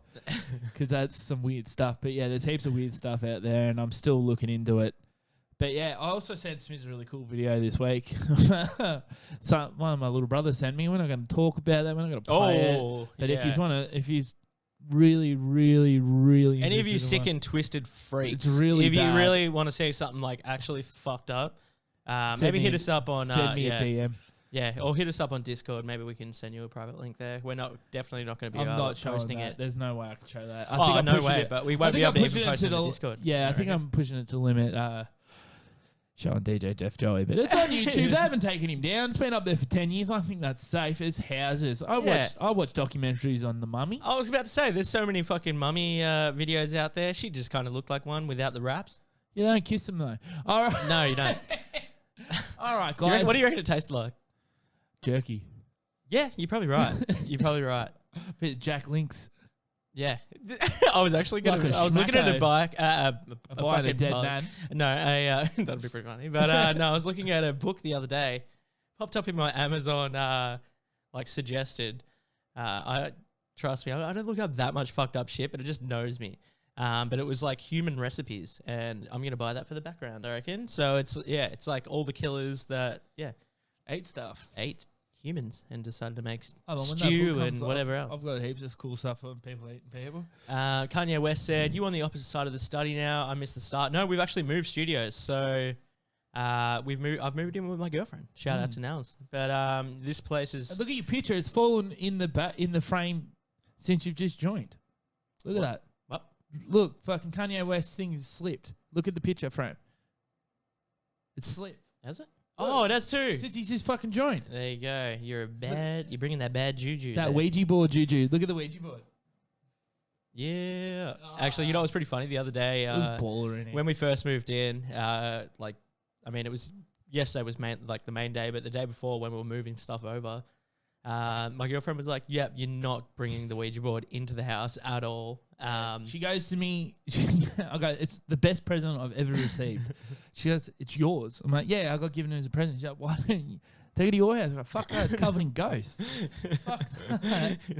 So she was like, "I'm gonna look in the cupboard, and if I fucking find it in there, I'll get rid of it." It's on the shelf, bro. But then within half an hour, I look at Billy, and we've got a cute little black kitty, and he's already got the Ouija board out with the planchette, and he's got the fucking cat moving it around.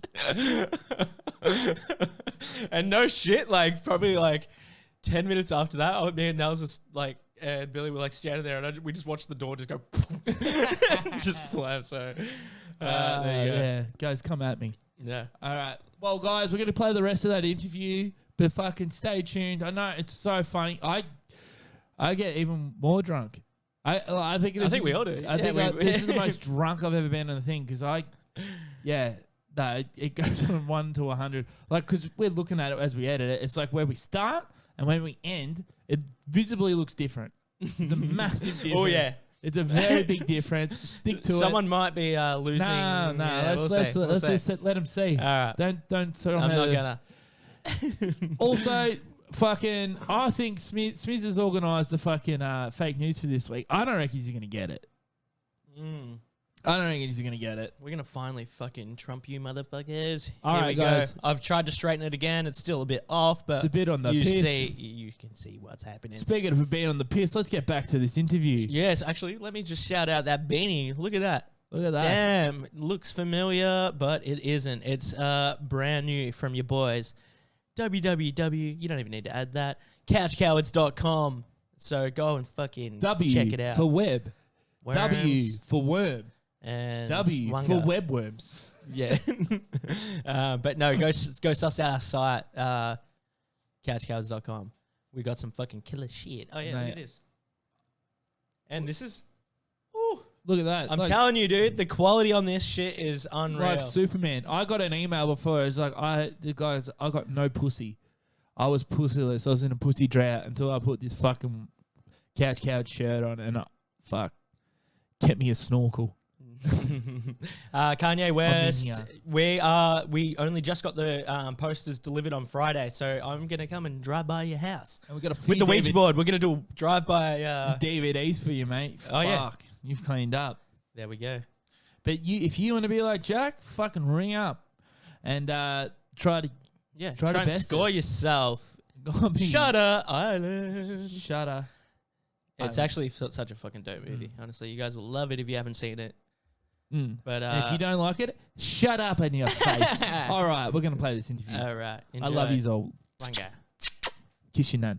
What would you say would be the scariest moment that you had while you were incarcerated?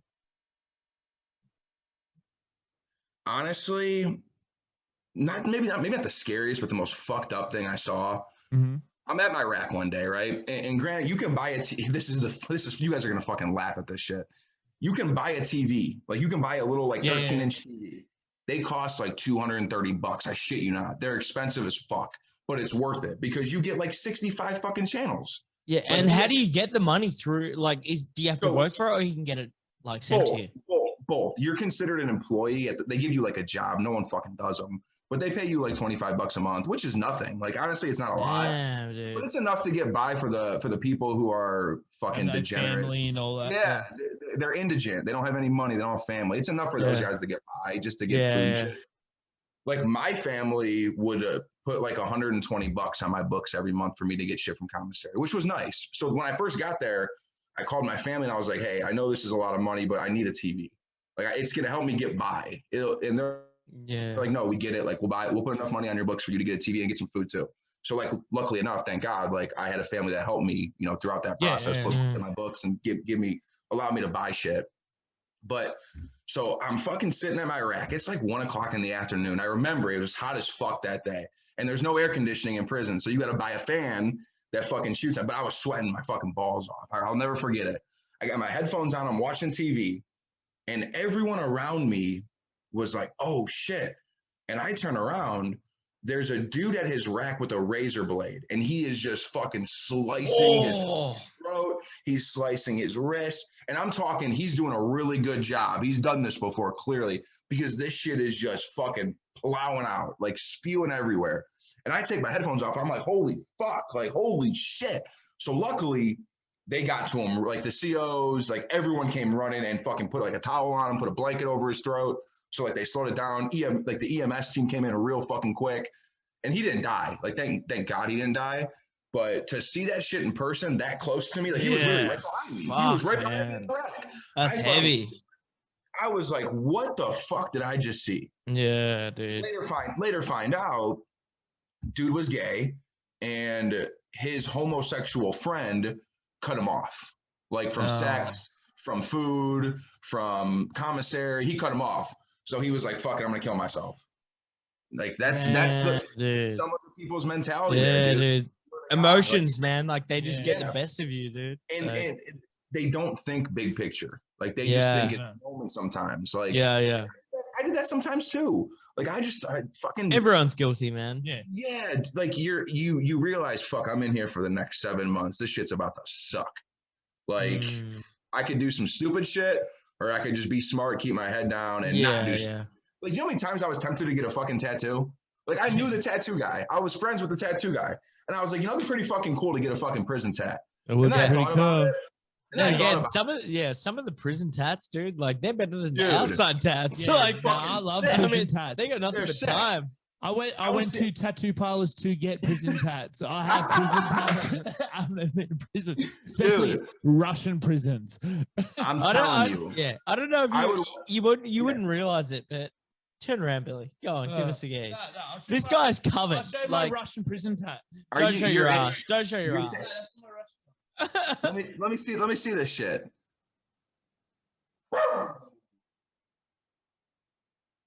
Oh, damn. So, show your back. Show your back. So this is my back. It's got nothing to do with prison. Oh, fuck. But, so this is this is a Russian epaulet.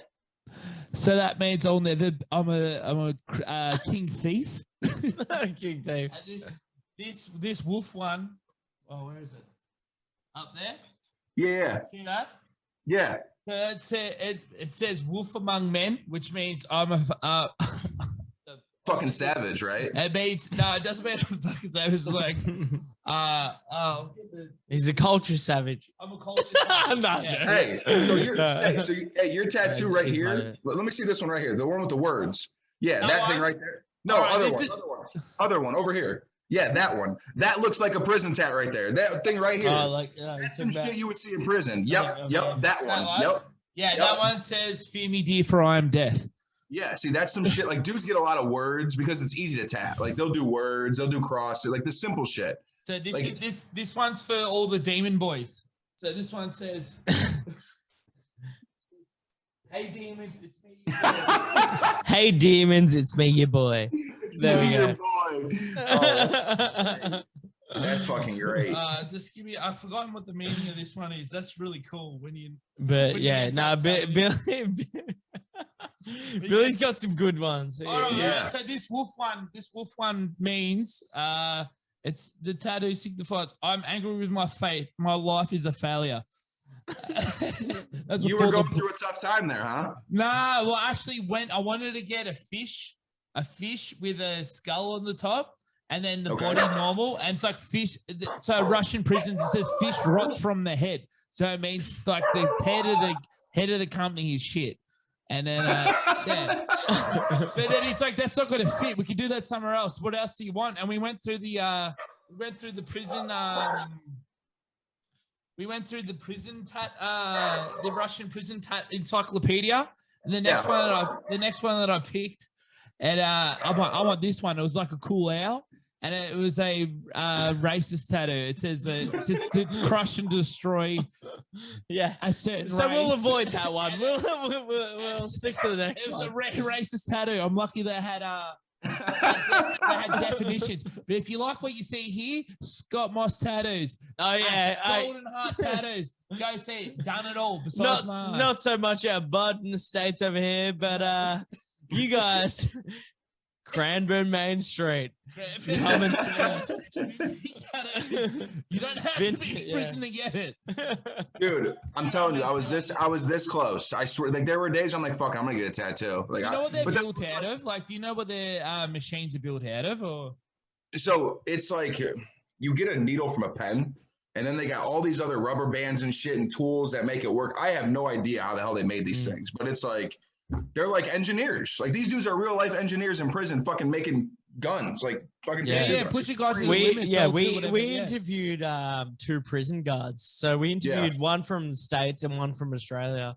Yeah, and one one of them, I can't remember which one, but they were saying that they had like a Walkman, like like the CD Walkman. Yeah, and they would use the motor from that.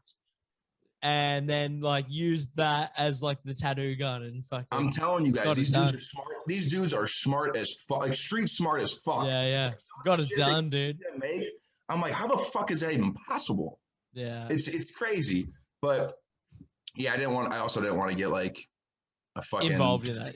I know what it is. Like yes, involved in that. Yeah, I didn't want to get some disease from a dirty ass tattoo gun with 5 other dudes. Like, and then like my mind took over. I was like, okay, don't get a fucking tattoo, dumbass. I got infected with clean ones. And, I'll die in prison. Like, imagine being in prison and having a fucking infection on a tattoo. You're fucked. Dude, yeah. Nah. Because you can't show the guards that you got a tattoo. They'll be like, dude, you're going to the fucking hole. Get the fuck out of here. Because you can't get a tattoo. It's against the rules. Nah. Oh, fuck. They actually send you to the hole if you get a tattoo? Like, dude, that's why you got to hide it. Like, dudes who get tatted, it's a dead giveaway. Not even on the last day that you were like, what about the people with the face tattoo? Do they like they're like, all right, I'm going in.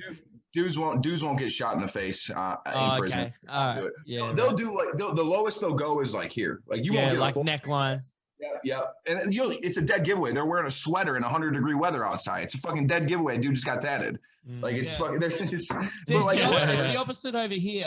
There's a guy I call it tatty flashing, which tatty slipping, which I'm doing right now. Just slipping. But you got to like if you get your chest done, you have your sunglasses on your shirt. Yeah. Clips it down a little bit. Yeah. Like, oh, what? No regrets. It's a sneak peek. No regrets. Yeah. No. Yeah. But that's how it works. You got to flash it a little bit. Just let them know. Yeah. I go the peacock method. I get tattooed in the winter, and I come out in summer. So let me ask you guys this: like, what was? I didn't watch the episode with the CO, so I'm curious to know like what was his perception of like going into work every day? Was he like, fucking, I hate my job? These dudes fucking it was very, it was actually it was very different with the American and the Australian as well. Like, so I know that the American guard was like saying stuff like, I mean, he was saying that like, it was almost like we respect them, they respect us kind of thing. Yeah. But then he also said stuff like that they would eat food, like when people would be like really playing up, like being, rowdy or whatever. He was saying that they would eat fucking food in the like little center part where people would have to walk past. They would be eating like pizza and shit. Yeah, and like the guard, the guards, and the prisoners would have to walk past that and have to deal with that. Like, see it, smell it, like. And dude, think about that. I haven't had real fucking food in a year. Like, yeah, there's some shit I can buy on commissary that's close to real food. It's mostly generic brands. Like, I can't get a Lay's potato chip, but I can get some off-brand potato chip. Like, so it's like I'm eating decent food. It's not like I never went to the chow hall. That fucking shit sucks, dude. Like, you only go to the chow hall if you are like indigent and broke. Like, and I went sometimes for breakfast because it's like cereal and peanut butter and jelly sandwiches. Like, you can't fuck that up. Like, the days where they were making biscuits and gravy, fucking miss me on that shit. I'm not fucking going down there. That shit tastes like ass. Like, it's not good food. But there's shit you can buy on commissary that's actually not bad. And you can whip up some pretty cool shit. So you can like, dudes make burritos. You got microwaves, so you cook everything in a microwave. Oh, nice. You cook everything in a microwave, whether it be rice, whether it be meat, whether it be fucking anything. It's all cooked in a microwave. So that's a whole nother thing. There's only 2 microwaves for 120 dudes. You got to reserve. You can only reserve Like there's a sheet every morning that's posted on the side of the microwave, and it's 15-minute increments. So you got to sign your name, and you get that 15-minute increment to have that microwave to yourself. And like sometimes dudes will come in with you. Like they're like, Aunt, I saw you got that time. Can I come cook with you? And I'll be like, yeah. So if that's the case, they'll always throw you something. Like they'll throw you like a meat, or they'll throw you a bag of chips, so they can get out with you. So they're cool. Like it's like a buddy system. It's a respect system. Like you just got to make sure you wake up early enough to get your fucking name on the list, or you got to hop in with another dude who's already on the list and throw him some shit. So that sucks. Cool, that sucks for Smizz. I'll say that microwave probably causes the most fights. Yeah, I bet it would.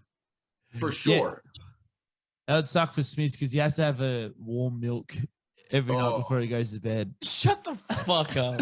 So we'd have to go in together. Your mum's milk. Yeah.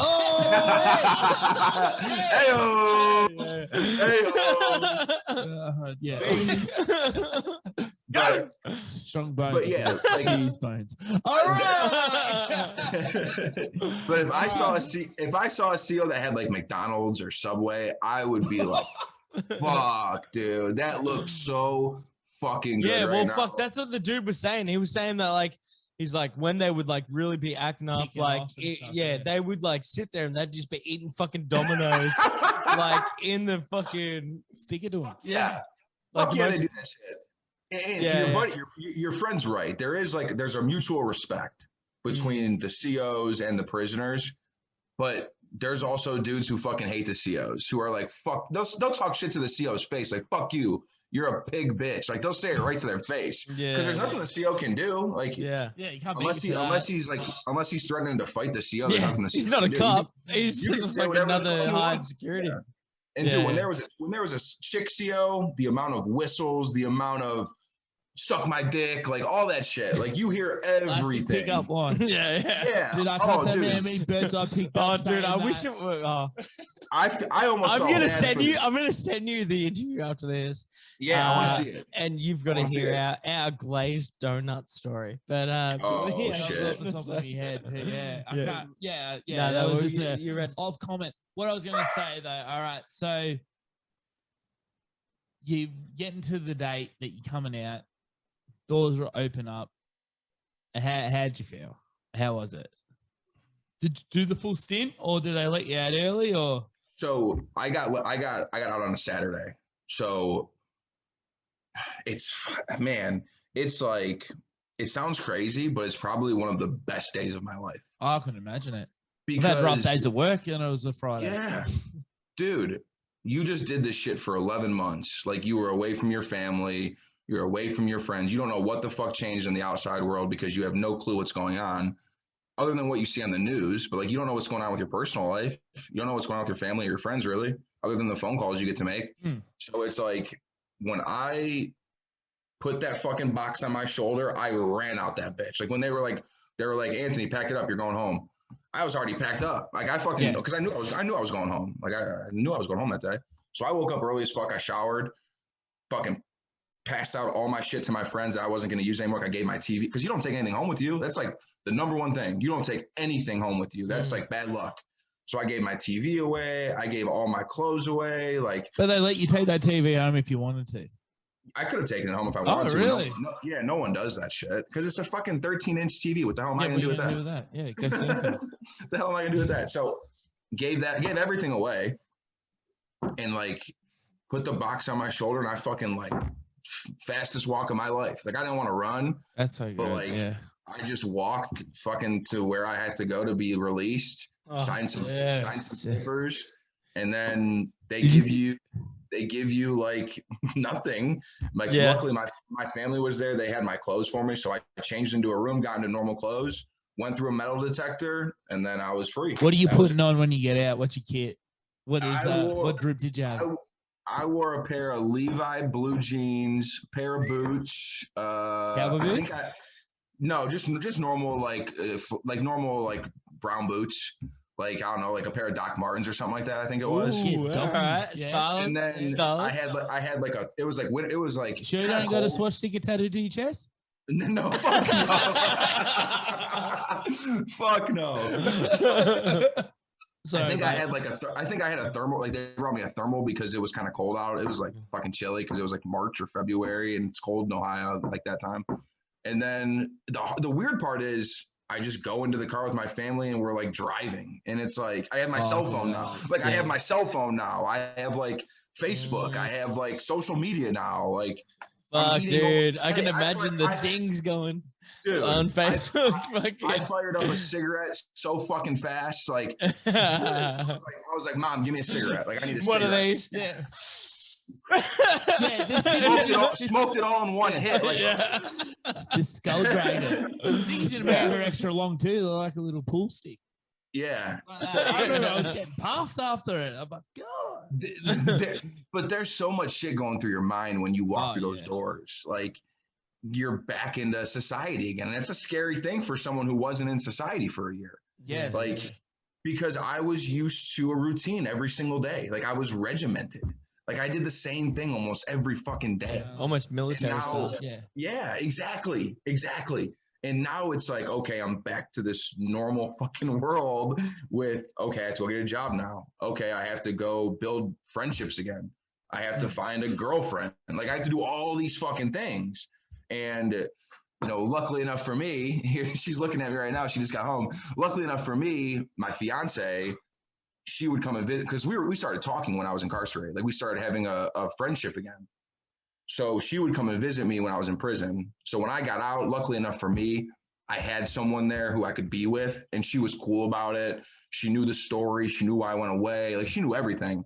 So like she was there when I got home. I didn't really have to worry about that too much, which was cool. But like the hard part is finding a job. Like I have a felony now. No one wants to hire me because I have a fucking felony. And it's like, I did that for a year, struggling to find a job. And so you met your partner before you were I knew her. I was friends with her before I was incarcerated. Like we hung out before, we knew each other. We kind of chilled in the same group of friends.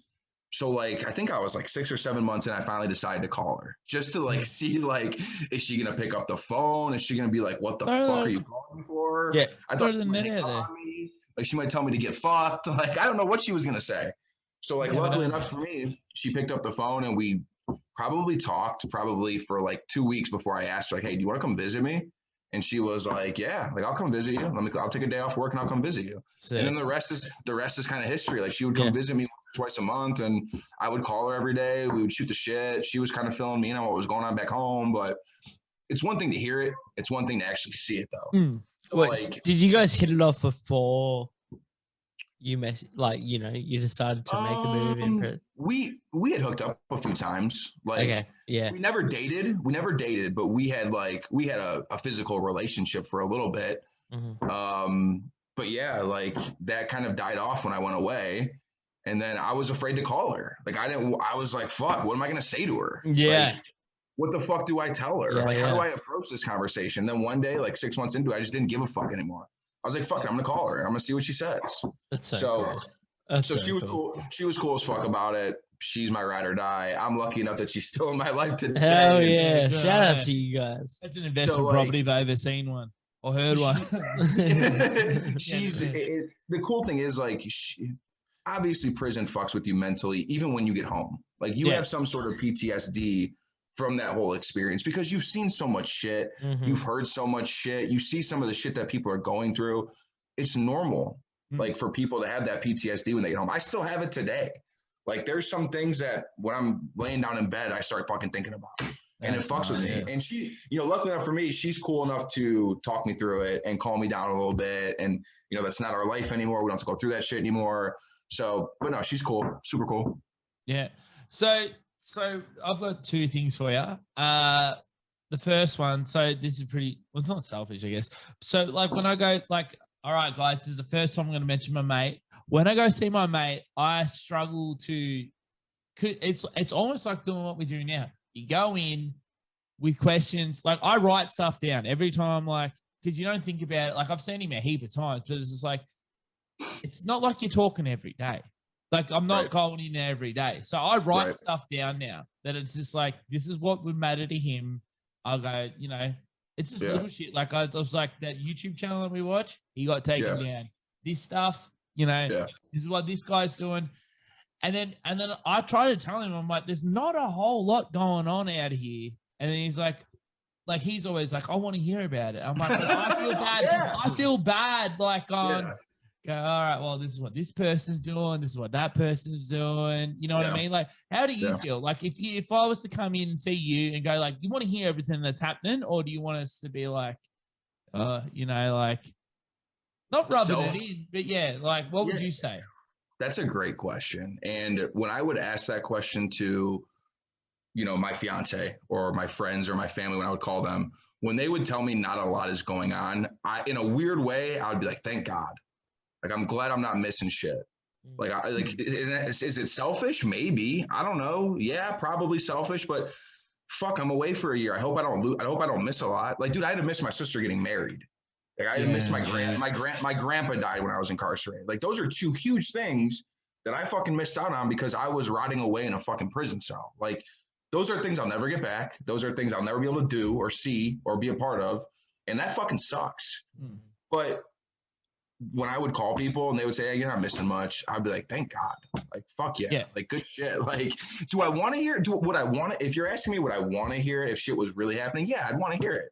Like, fuck it, fill me in. What's going on? Like, give me the juice, give me the details. Like, fuck, what's been happening? Like, it's funny. I get calls to my cell phone today from buddies who I was incarcerated with. Like, they'll call me now. Like, the shoe's on the other foot, kind of. That's good, though. That's good. That's cool. Yeah. I'll fucking tell them, like, this is what's going on in the sports world. This is what's going on with COVID. Yeah. This is what's going on with politics right now. Like, I'll fill them in. Like, fuck it. I'm going to give them all the information because that's what I would want. That's what I would want. Yeah. Fill me in on what the fuck is going on. I seen guys, heavy hitters, like heavy, like if people that if I mentioned would know, like in Australia, would know who I'm talking about. They left for 2 weeks and then I was there and then my mate was like, he just got out. And he's back visiting people that he come back to see his mates and say, hey, this is what's going on. Like, he was there 2 weeks ago for years. I'm talking years. And it's like, crazy. He come back to see his mates and say, hey, this is what's going on. That's crazy because in the States, you can't be on someone's visitor list if you are still on probation post-incarceration. So usually what you do is you get released and then you'll be on probation for 1 to 3 years. And if you're still on probation, you can't go visit anyone. Like, that's a big fucking no-no. They won't even let you be on the list. So that's crazy that they let him do that. Yeah, no, yeah. Like, I was sitting there, he's like, that's the thing, though. Like, I was sitting in this, I was sitting in the visiting, and he goes, that guy there, that guy there, that guy there. And then, like could tell me, he goes, you know this? I'm like, well, because we're, like, into this kind of stuff. He was like, that's what this guy did, that's what this guy, but I knew who he was talking about. And then they said hello, and I was like, hey guys, this is who I'm talking to.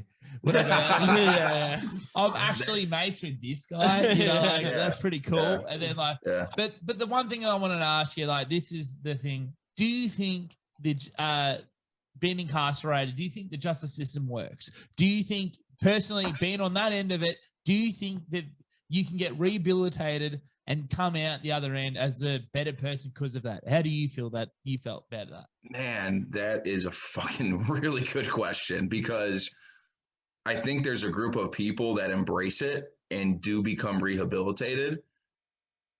I also think there's people that it fucking absolutely ruins and wrecks, and they go through this cycle of, they go to prison for 3 years, but then they're on probation for 3 years. They fuck up the probation. Now they're back in prison again. And it's a revolving door. Yeah. Like, it just keeps going. And they keep fucking up. And and it's just petty, stupid shit. Like, that's what this other guy said to us. That he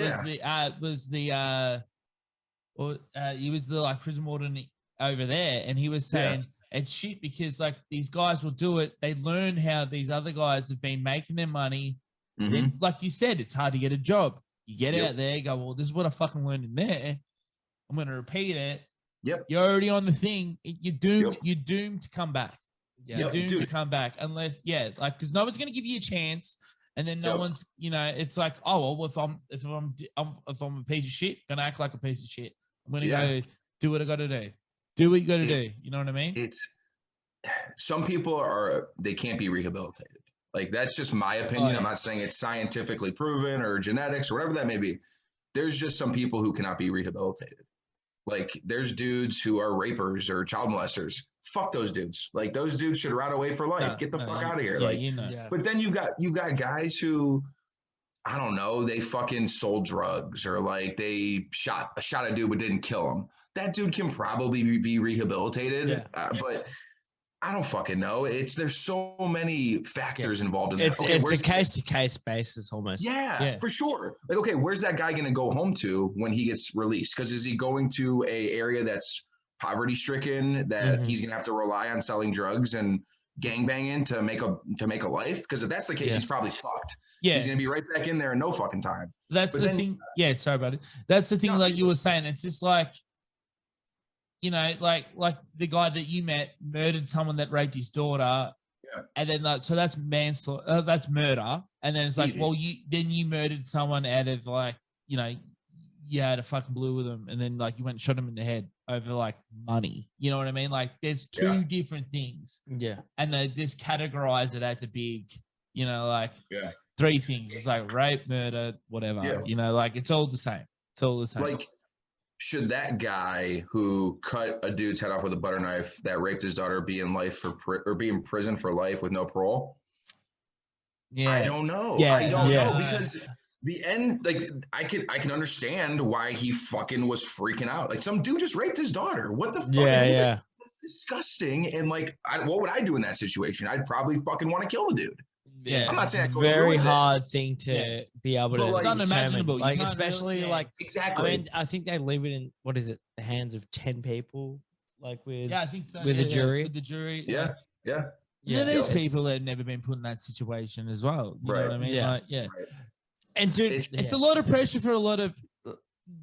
Yeah, I think they could tune it up a bit. I think everywhere can tune it up a bit, and like we should have like, I don't know. I think with the thing of like having a prison record, and then it's just like you can't get another job. I think it's just like it should be a clean slate. Yeah, I think like, so too. You've done your time. You've for done sure. your time. It shouldn't be like, you know.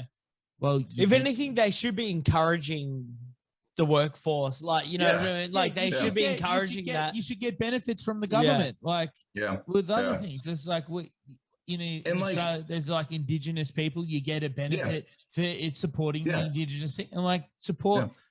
Like if you want them to be rehabilitated, Yeah, what are you gonna do? Yeah, Yeah, like, it's like if you're just gonna put them down, like what the fuck are you gonna get out of that? Exactly. And that's why the system is so fucked here in America, because you are so far behind the eight ball when you get released from prison that sometimes people resort to selling drugs. Sometimes people resort to doing stupid shit to make money because they have to fucking live. They have to survive. Yeah, exactly. Like, I can't fucking blame some of those dudes for doing that shit. But do you guys have like a like we've got like a thing over here, Centrelink. Do you have like a like welfare? I think. It's like welfare, like unemployment. Yeah, you can collect unemployment.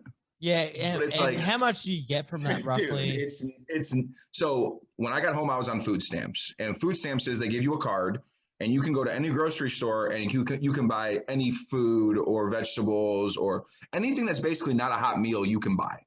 So they would only give me $250 a month on that thing. How the fuck am I supposed to live? $250 a month. That's it. Pretty gnarly. That's it. Like groceries are fucking expensive, dude. Like a meal is probably $10.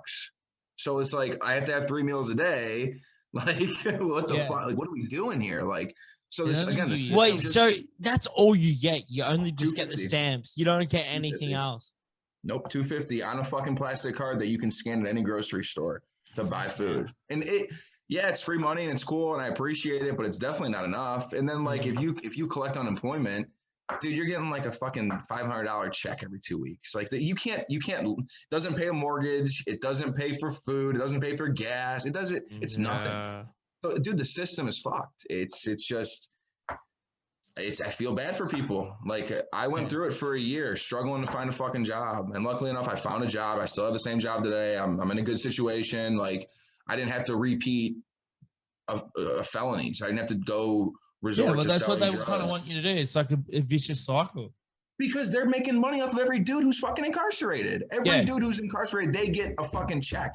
The state of Ohio gets a check. Like They don't care. They don't care that they have one of the highest incarceration rates in the country. They don't give a shit. Dude, over here, you don't have to do much. You have to pretend to look for jobs for a week or two.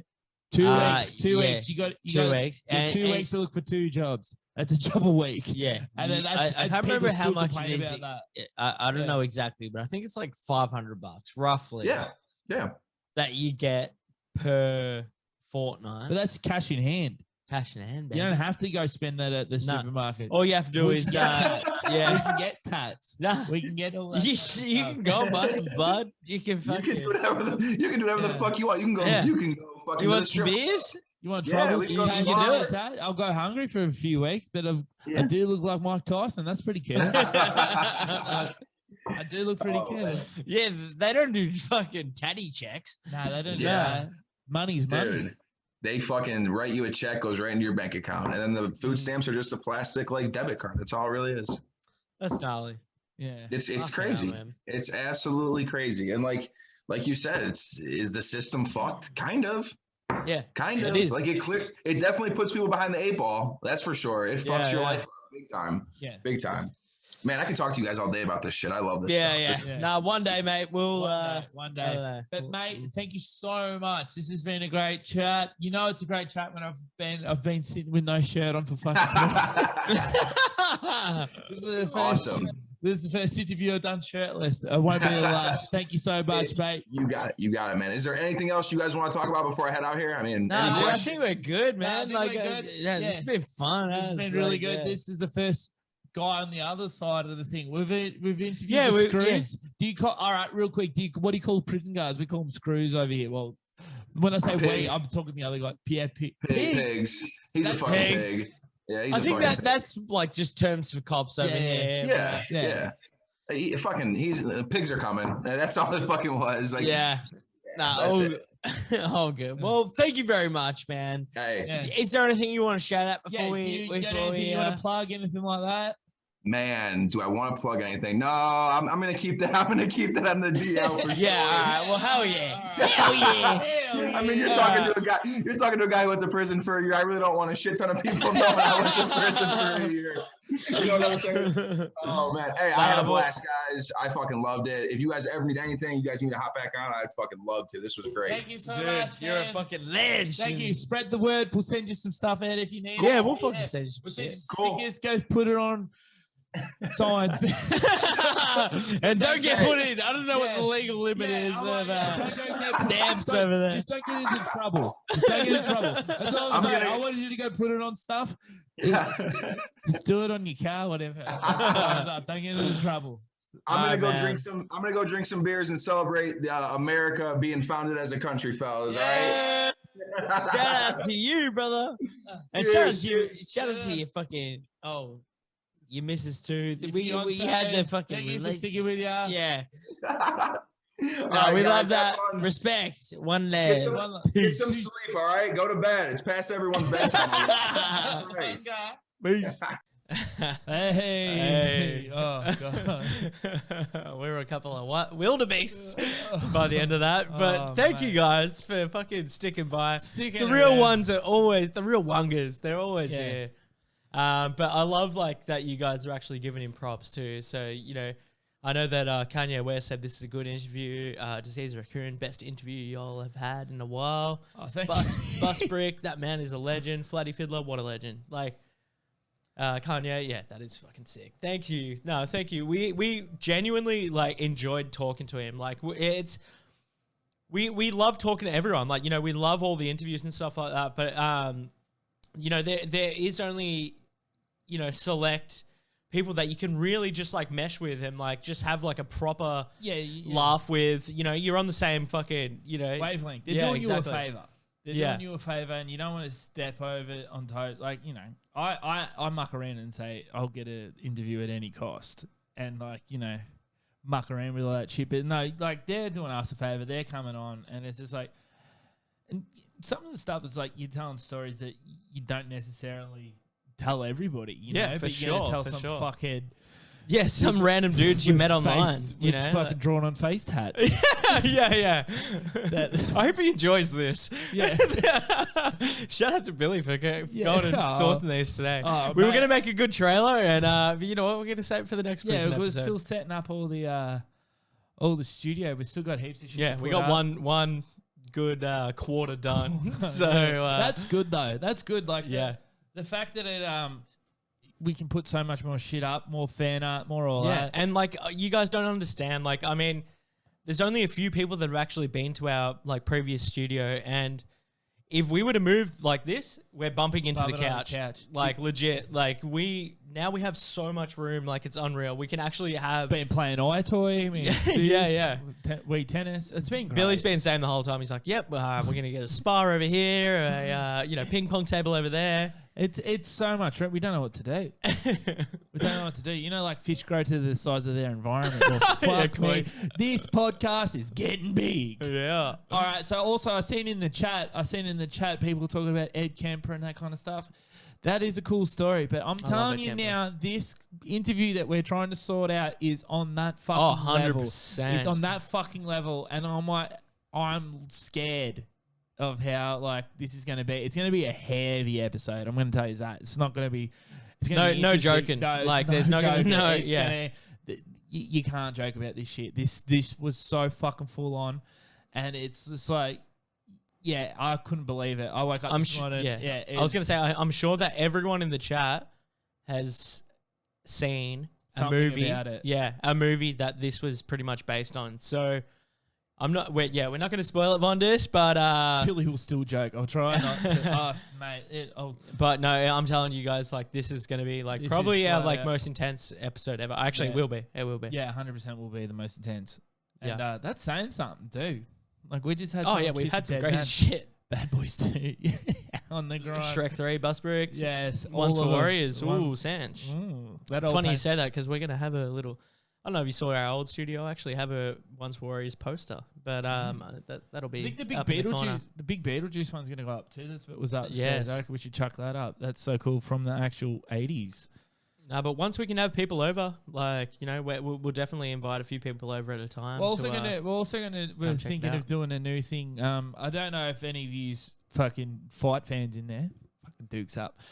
Joe Rogan used to do Fight Companion where they'd watch the fights and you can sync it up and you can actually watch the fights with fucking Brendan Shaw or whatever and Eddie Bravo. And I thought that was a cool idea, but then they just start talking about octopuses and fucking shit. And I'm just like, shut up, let's watch the fights. If someone was actually doing that, well, big cards going on, I'd be fucking pretty upset. But we're Yeah. going to do that, but with movies. Once a month, I reckon. We're going to fucking film us watching a movie. You can sync it up with the movie. It'll be a horror movie of some description. And we'll have some guys come in, some guests, and we'll have it all set up. We'll watch it together and fucking go from there. And then you can sync it up. We'll go 3, 2, 1. Fucking we're watching. yeah. We're watching Herbie Goes Bananas again. Yeah. But yeah, no, I'm really looking forward to that. Now that we've got some more fucking elbow room, we can do what we said we out can to be do. next to each other now. How cool is We're this? actually Do you the guys? same size. Yeah. There we go. I look taller, so We're there you actually go. the same size. I'm not on the end of a table. I'm next to the table. It is fucking great. Went and bought this new seat. This is not the same seat that was in the other ones, in the other studio. No, That belonged to Brand new. This is brand new. And How's the arse seat feeling now? Oh, Is it dude, starting to wear in I'm yet? starting. I've tooted a few times. Into it. Yeah. I was gonna say because our cat just straight up jumped straight on Billy's chair. He just unpacked it and set it up and just started kneading into it. Oh, There's about 100 holes. Yeah. Rapid fired it. Just softened So, it up. But so yeah. now every time he farts, it like sticks Sits in in there. there. Yeah. And then I take the cushion off and I go squish it near Nellie's head. Yeah. No, I don't do that. I don't do that. Thank you, Nell. Hopefully she can hear us. What's up, Nellie? Hey. It's a love-hate relationship. I hate her. No, I love her so much. No, it's so great. The studio is so good. Yeah. I'm fucking loving it. But we're back to do the famous segment that everybody fucking loves. All right. Let's do it. We've got more room to fucking boogie down too. Yeah. I guess we're gonna do it. We're going to do it. You are fake news.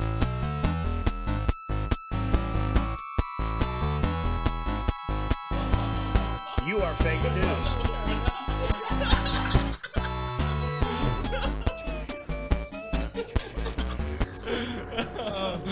Oh fuck! The prison I didn't. didn't realize I wasn't wearing. The prison didn't give him some jocks. I mean, I got jocks, but they were still swanging. That's for sure. He knocked over the fucking third mic. Oh god! Get our mugs up. Someone enhance that. Zoom in on that. No, don't do Sure that. you can. Don't do that. If you're gonna clip anything, My balls clip were that. swanging. That's for sure. Oh mate, like 2 fucking pool balls and a footy sock, mate. Just kidding. All about. But yeah, we are doing fake news. Yeah, Fucking classic fake news. Yeah, before we get to it, Jam said to get this this special effect, it's a trick of perspective, like they had to do for Frodo Baggins. Smizz is actually right in front of the camera, and Billy's in the background. It's all point. It's all point of view. Thanks, Jam. Yeah, can't. Oh, legend of the podcast. Glad he's here now. We needed him to do some modding stuff before. Fucking had some bots in the chat. We did. We had to sort him out. Fuck. It's all right. Fuck. Fucking, we put him up. Oh man, I said see you later. Get famous. I already am, dickhead. Yeah, scumbag. Bye. Rum banana. Rum banana. Bus Brick subscribed with Prime. Oh, thank you so 4 months. 4 Mate, months. he's been sticking with us, dude. Oh, guys, that's another thing. We're going to start spruiking it. If you want to subscribe and you don't have the shekels, but you have the shekels to have Amazon Prime give you a sub on Tick. On Tick. Yeah, Yeah. you just have to do it once a month. And you can sub for free. And that's just free money coming to us. And we can... Yeah, we get like 200. We can buy jocks so Smizz doesn't fucking get that dong flying around. But yeah, it's just, helps your boys out. No, it really does. Helps Because your like boys out. every like we're not like going out and spending any money that we we receive from this. We're really putting it back in. It is 100%. We pay for interviews, like certain interviews. There's one coming up. Yep. That was what got him over the edge. And like we're paying for equipment, we're paying for clothing. Like we really want to we're trying to be somebody. Trying to be So trying to get out of the dirt. no, These prison overalls don't buy themselves. that's for sure. But yeah, no, a lot of it goes to ads. A lot of it goes to making ads, and you don't necessarily get followers from ads, but it's the interviews that you want. Yeah. And we've got a whole bunch just from that, and that it's so much easier. Like we've got that many episodes in that. Like that was filmed in July, which is doesn't actually seem that far along. No, it was a month ago. It was a month ago, which is fucking. You told us we're about 4 weeks ahead. You told us that at the start of the podcast, where we're fucking interviewing people and then chopping it up and have the stream going at the same time. It was fucking wild. Yeah. Wild West. But now, now we're in a big room. We're killing it. Yeah, but yes, it feels nice, dude. Like to finally be on top of things. Oh yeah. And the only thing is, like, we can't just sit back. We need to keep it rolling. You know, like. Yeah, even though we got more in the works. But one thing that I'll, if anyone has any sleep paralysis stories. Oh, yeah, sleep paralysis stories. We're going to do an episode on that very soon. I had my first experience a couple of weeks back, and it was fucked. And we definitely want to get into that. We have maybe 3 people that are actually keen for it. Yeah. He was saying, spoiler alert, but he was saying the Spectre was looking over the cot and touching him on the nose. You're fucking. Got it. Nice. Got it. Fuck. We should wear prison overalls all the time. This is so good. I know. I feel like a mouse. I love the do-rag. Oh, dude, I actually feel cool in it. Do I Wear look it cool? And that's when you go to the store, you see Couch Cowards do-rags. Yeah, put a little CC on it. Yeah, a little CC. It's silky too. Wait till I take it off. I got waves, baby. Oh, baby. Wait, check for days. But yeah, let's do it. Let's get the fucking fake news up. Show them what they're going to win. Yes. Okay, guys. So, before I was just about to get it up, but we have a couple. Jam. Just realized I'm actually wearing my Couch Cowards Gay Dad shirt right now. Hell yes. Hell yeah. Kanye West fake news intro again. That's gonna happen at the end, baby. We can do it again. Back in Echo, I actually thought I was once, but it was just the cat sleeping on me. Okay. If we're running out of stuff, you can ring up about Yeah, that. yeah, we'll take it. Vondus, wave check. That's coming, baby. Dylan, you look like Ali G. That is probably the best compliment I have received in my adult life. So thank you very much. Funko Pop LEG. You fucking con. All right, here we go, guys. We're going to get into the questions. Get the number on the screen. Yeah, Put sorry. the number in the number chat. up. Here we go. If anyone could just do us a favor and chuck it in the chat there, saves us, looking like a couple nerds and putting it up. But yeah, if you guys could do that, because you're going to win. Sorry, I'm about to. Oh, there we go. He's put it up. There's a couple. Jam, Disease Raccoon. Shout out to you guys. Thank you so much, guys. But you're going to possibly win Shutter Island. But Tropper, yeah. Tropper, you trick. But yes, I think we're gonna get you this time. Yeah, I think we say it every week, but you know what? Like this week, we tried to. It's in there. Mm-hmm. It's in there. But doing all the research for all this stuff, all the articles, Smizz got into a little hole. Yeah. Of famous last words. Yes. Yeah. So there's a few good ones here. We just kind of have to go through them, but also in the chat, what are you saying? All right, so you fucking get put to death for not subscribing to Couch Cowards. Yes. In the year 2022. What are you? Yeah. What are your famous what last are you words? going out with? Wanga? That could be one. Butter shirts. www.com. But all right, so we've got Robert Charles Tory. So he robbed a man, injected him with battery acid, and then strangled him with a plastic zip tie. As you do. They knew each other, as the victim was a philanthropist who had hired Tory as his mechanic, several times, and also loaned him money on numerous occasions. So they were pals. But his last words were, "I love my family. Potato, potato, potato." That's awesome. So that is that's an interesting one. Here's one we have here. Jimmy Glass. So he was already serving time in jail when he had a fellow inmate named Jimmy Wango escaped the Webster Parish Jail in Louisiana. And yeah, while they were on the run, he robbed and murdered a couple in their home on a Christmas morning, which is that's not what you want. Probably not a good time to do it. I mean, it's never a good time, but like can't put murder under the Christmas tree. Am I right, fella? No, bing, bing, bing, bing, bing. But yeah, his famous last words were, "I'd rather be fishing." Classic. Kind of cool. Like if you if you're gonna go out, you want to like, do you want to say something cool? Do you want to say something meaningful? Like, I mean, tonight. I love this guy. Yeah, this one's really cool actually. I love this guy. So Grover, Cleveland, Reading. So. This one brings a whole new pleasure, a whole new meaning to the phrase. Speak now or forever hold your peace. While not much is known about Grover, he is said to have been mentally unstable, as he believed that he was the Prince of Abyssinia, which I think it might have been a place that he made up, and his job was to bring his people back to the homeland. But yeah, I don't even think it actually says what he did. There we go. Yeah. He then began an anti-government riot, which resulted in 2 of his followers getting shot to death.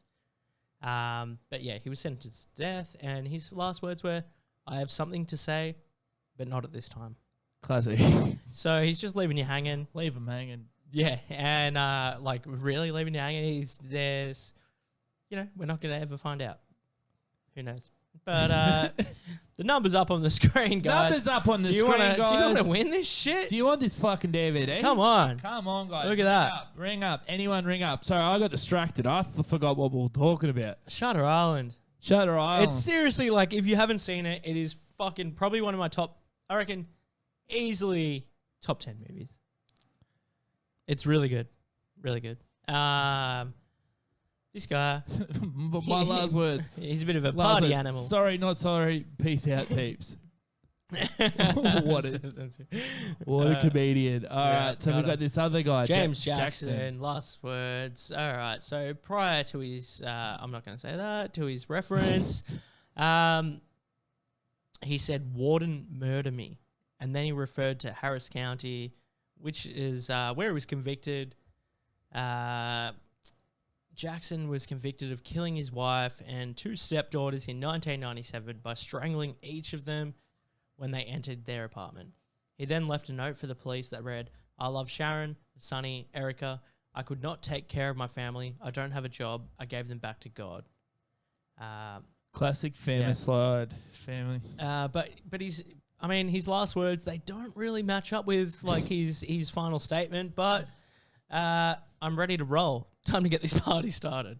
Crank it. Like Pink said. Get this party started on a Saturday night. On a Sunday night. One guy. Smizz on the chair just looks straight at the wall and goes, "Pussy." Yeah. I'd probably do that. Then I'd kiss a mummy. This is a good one. So Jeffrey Matthews was convicted of murdering his 77-year-old great uncle in 1994. He was one of the 2 men who entered his uncle's home and ended up stealing $500 in cash. I mean, I don't think two lives are worth that much money, but along with a pistol and his uncle's truck, his execution had previously been postponed 3 times, twice so that Matthews' defense attorneys could look into his claim of innocence. And once when his lawyers objected to the plans for a substitute drug to be administered during the execution. Dude wanted to get on pingers while he was about to die. But couple dingbats. His famous last words were, "I think that governor's phone is broke. He hasn't called yet." So he's a confident man. Speaking of broken phones. Thank you, guys. One guy, welcome to the Couch Cowards. Howdy. Yo, you there? Sorry. Hello. There we go. Hey, Sorry, how you mate. going? There you are. Wanga. Wanga! How you going? Good to hear. Yeah, I'm going all right. How you boys going? Yeah, good, mate. thanks, Good, mate. mate. How confident are you feeling tonight? Do you reckon you're going to get it first try? Because I reckon we've got you, son. Okay, we got you. I reckon I can read you like a book. I reckon I got this in the bag. Oh, okay. All right. So, Smizz, read it to him, my friend. All right, so fake news for this week. So if anyone isn't too sure how this works, there's 2 real stories, 1 fake one. A, B, and C. You have to pick it. Pick the fake news. So tonight, A, Florida man. Oh, wait, yeah. No, all good. Music. Florida man insists syringes pulled from his rectum aren't his. B, Florida man dressed as a KKK member arrested for fighting a drag queen with tiki torch runs for mayor. And C, Florida man gets additional 3 years after trying to smuggle Ninja Star into prison. We'll give you some thinking music power. Ooh, okay. Florida man for all 3. That's something Yeah, Florida men will do all 3. Yeah, it's an easy one this week. I think maybe we might stick to states now. We tried to mix it up. Florida are just a step and beyond. Oh, yeah. They love it. I think I'm going to go with C. With B or C? C, the Ninja Star. The Ninja Star one, you reckon? Okay, so you don't want to go put syringes up his ass and they're not his. You don't want to go man dressed as KKK member fights a drag queen with a tiki torch and then decides to run for mayor. But you'd like I to stick... think let's call it another Saturday night on Florida. Yeah. So you want to stick with Florida man gets additional 3 years after trying to smuggle a Ninja Star into prison. Yeah, I think they're a bit racist. They wouldn't bother trying with Ninja Stars because the whole Japan thing. Yeah. I mean, you don't know where they put it. Like in the article, it doesn't actually say. But all right, well. You know why it doesn't say it in the article? Because it doesn't exist. Okay, you've won, you little bastard. You were correct. Good job, mate. Good work, mate. It's a pleasure to be here, The win's just a bonus. No, it's great to have you on. Thank you very much. Thank you for fucking putting hell, every time. Every time. I honestly thought we tried to dumb it down for you this time, but Yeah, we well, can't win. So, because we were going to say, Smizz had this brilliant idea about the Ninja Stars. I'm like, yeah, what he says there is nipples. Because that's just my nipples. Yeah. But that sounded a bit out of it. Originally, I had 15 years, and then Billy's like, maybe we should tone that down a little. So Yeah, we come stuck on, with man. He's only 3. human. But good job, mate. You've won yourself a movie. So we'll, if you want, we can draw a little, a couple little pictures on we'll it. draw a little picture we'll on send it. it Draw away. everything for me. I want to cover it in your artwork. Oh, Thanks, mate, mate. we'll We'll cover look it in something. That's We'll for cover sure. it. Yeah. But no, thanks very much for the call, mate. Thank You're you a legend. so much. We're Just not hit mad our that you DMs. got and- it. No, We're not mad that you got it. We're For sure. disappointed. We're disappointed in ourselves. We're gonna go get a. We're gonna actually get a board to keep score of it all, of how many times you've beaten us to this. Yeah. I think he's a winner now. You're only going to need one side of that board, aren't you? We had one night where we won like 4 times in a row. Oh yeah, and it's not like So- you're Yeah. fucking around. We're going to have to go with A, boys. Yeah, A, thanks. Yeah. Well, thank you very much, thank mate. you so much. We'll definitely be in touch with you. Love to meet you one Thanks, day, fellas. mate. All right, Cheers, mate. Talk to you later, baby Later. boy. Bye. Oh, God. Yes. Disease Raccoon says, prick. I'm not mad. Cover it in homunculus juice. Maybe we'll do that. Has any how your homunculus has been going, guys? Yeah, has anyone got one going? I If mean, you it do, hasn't how been come- 10 days yet. How but come they haven't subscribed? How come they're not following Yeah. us? Little homunculad. Oh, dude. Well, guys, yeah. this has been fun. I have laughed so much. Thank you for joining us in the new studio. Yeah, hope you guys liked it. Please tell everybody about this. Let everybody know. Let everybody know what this. You go, oh, we watched this funny thing on fucking Sunday. Fucking share it to everybody. Let everybody know.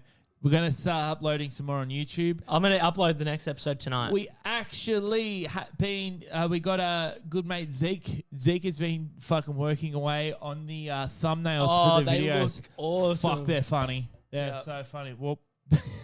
Whoop a Gangnam style. Fucking, they're so funny. I can't wait to show you them all. But, he's definitely going to catch up before we upload all these episodes. What's Yeah. it up to? 11 on YouTube? 11. I'm going to put up 12 tonight. But 12 tonight. seriously, if you guys haven't watched 11, it's hilarious. Like, I actually was like, when I looked back on it, I was cracking up. I mean, some of the, like, What one's 11 again? Supernova, that was it's funny. the one where our friend Moya went overseas and had Oh, some yeah, that crazy was cool. experiences.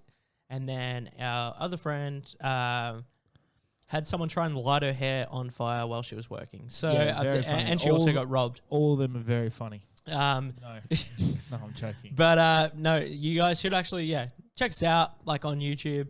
The other place you can check us out is, every social media like Couch Cowards, Instagram, We own it Facebook, all. Don't try to go. or fucking get it. couchcowards.com, and you can cop a cool tee Get it. like this. Get that shirt. We're gonna try to have this other shirt come out pretty soon. Maybe do Hopefully this week. Maybe do pre-orders. We'll see. Fuck, who knows? Yeah. Who knows? But we're gonna have a t-shirt press. We're gonna be fucking slamming them out. So anything funny that gets Yeah, said, if you but guys have got any if you want a ideas, shirt that says pussy, yeah, we can do that. we can do that. We'll do it cheap. Very limited run. And we're talking permanent marker on the shirt. You got to bring the shirt in too. But No, thank you all. Like, honestly, like, fuck. We wouldn't be here without you all. No, like, we wouldn't. We we really appreciate every single one of you. Like, every single one. it's we do see like new people in the chat from time to time, but we always see the regulars, and like we That's it. we know you. We really appreciate you, and like it's definitely not going unnoticed. Yeah. No. Shout out to you guys. got a little tear. See, because the camera's opposite. Yeah, The yeah. camera's opposite. I got a little tear of happiness. 2 of them. That's one win. That's it's for everybody that's looking after us. But guys, thank you so much. Oh, also, I've seen in the chat, someone said, "Would you get Bazinga on your ass for $100?" I've already got my ass tattooed. Yeah, it's completely full. It's actually Unless you wanted it on the brown eye, would you do that, Billy? Wonga doesn't have an O in it. No, you can do it around it. No, doesn't. No, it's not canon. Otherwise, guys, I could have worm. Yeah, do a little worm coming out of the hole. Just W on one cheek, and then RM on the other one. RM Williams. You like good worms. Dylan t-shirt with Smizz saying "in their pussy." Yeah, 100%.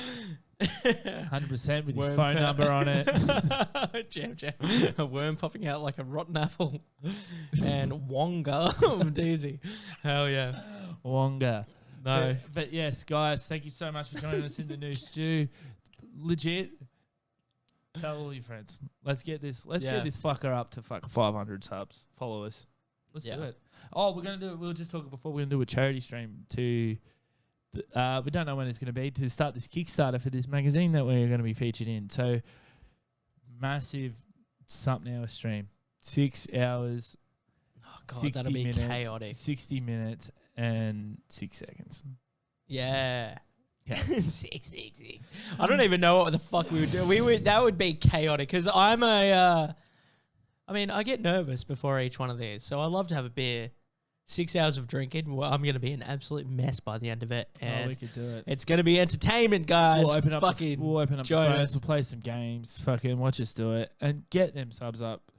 I love yous. It makes it so much fun. Let's quickly shout them out one more time. The magazine is going to be called Death Candy by a Penny Black Stamp Publications.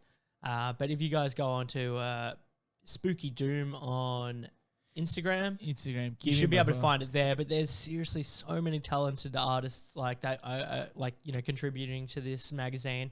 And shout out to Spooky for even thinking of us. Like that is what the fuck, man? Like we're crazy. We're just here doing interviews and doing dick and ass jokes, and we're fucking.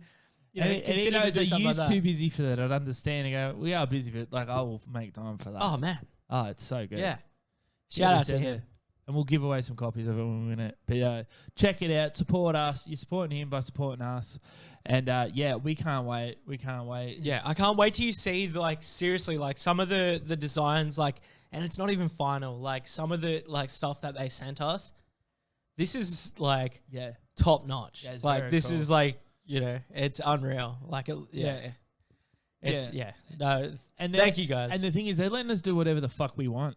Yeah, he he literally just gave us the whole thing. He's just do what you guys normally do, and slim the fuck all, but yeah. No, but he gave us the option. He's he goes, you pretty much I want you guys to be yourself and do your thing. So he gave us a few options. He's whatever you want to do, do it. But he was even saying go do Hunter S. Thompson style stuff. I don't know if you guys know what that's like, but basically go and live, do something. For example, Hunter S. Thompson would go hang out with the Hells Angels for he would do a book on them. Go hang with them for a month. We would go find the spookiest places and go sort it out. Write about our times, And I reckon some of these interviews that we've got coming up, we're definitely going to talk about that because it is I can't stress it enough. It is so fucking wild. Couch Cat's biggest fan is asking us to talk about the other magazine. I don't want to talk about that. No, we don't want to talk about it, but it's going to be. We're going to fuck them up. Yeah, we're going to fuck them up. I don't know if you seen on Let's just say. Yeah, we're going to tell you guys now. But we got scammed, and we. Well, no, they were nearly. trying. They tried to scam us. Yeah, as soon as they asked us for our wallet, we're going to be like, all right, settle down, cunt. Yeah, but we're going to scammer get scammed them, and we're going to turn this into something else, and it's going to be a new segment. You try and fuck with us, and we're going to get you. Yeah. But we're going to scam them. But anyway, guys, we are fucking rambling on. I want to eat a pizza like a Ninja Turtle.